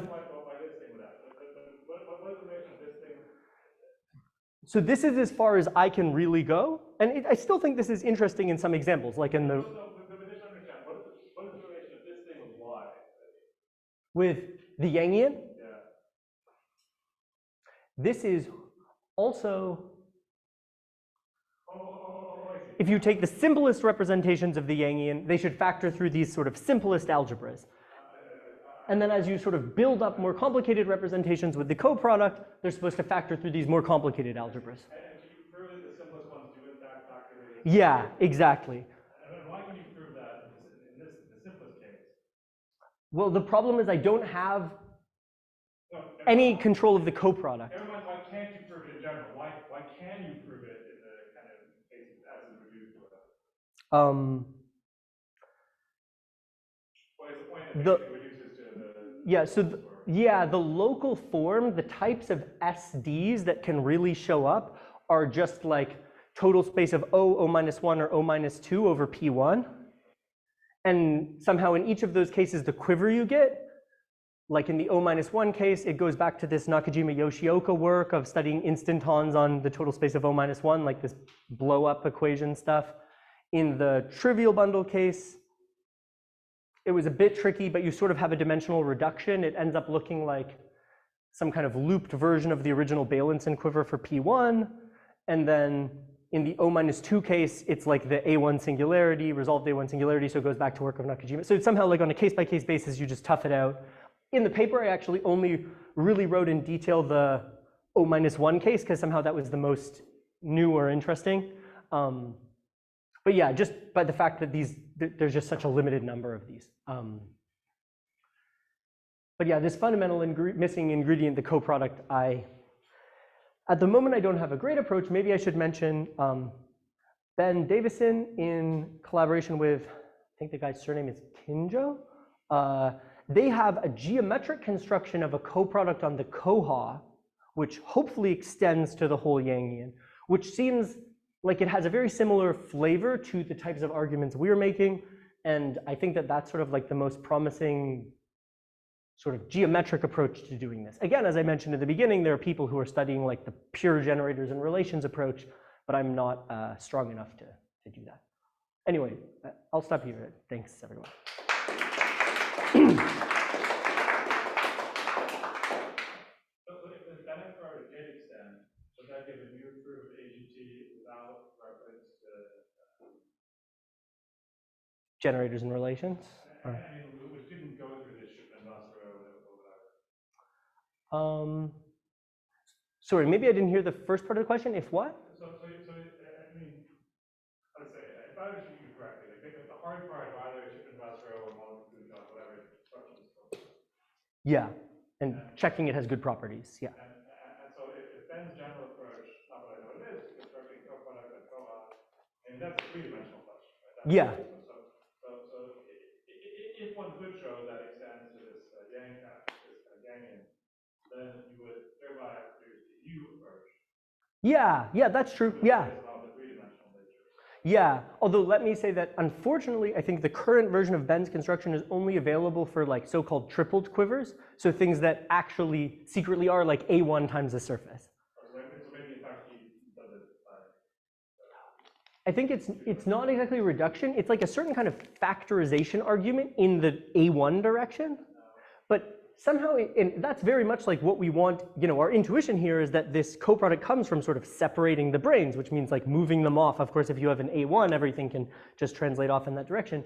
And somehow the hope is that really there's something a bit better than what they're doing, which is more intrinsically three-dimensional and doesn't really need this preferred A1 direction.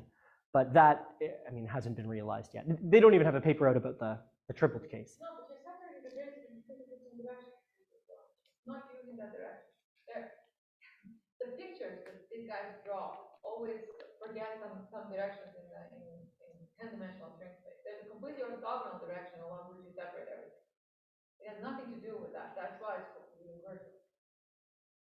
Sure. I think what he's saying is that maybe if you thought about whatever Ben's proof it would be separating in the kind of wrong direction. Right. What you could do in the case of the extra factor. Exactly, and that's not what you want. Yeah, exactly. Yeah, exactly. Yeah. Great. Thanks. Great.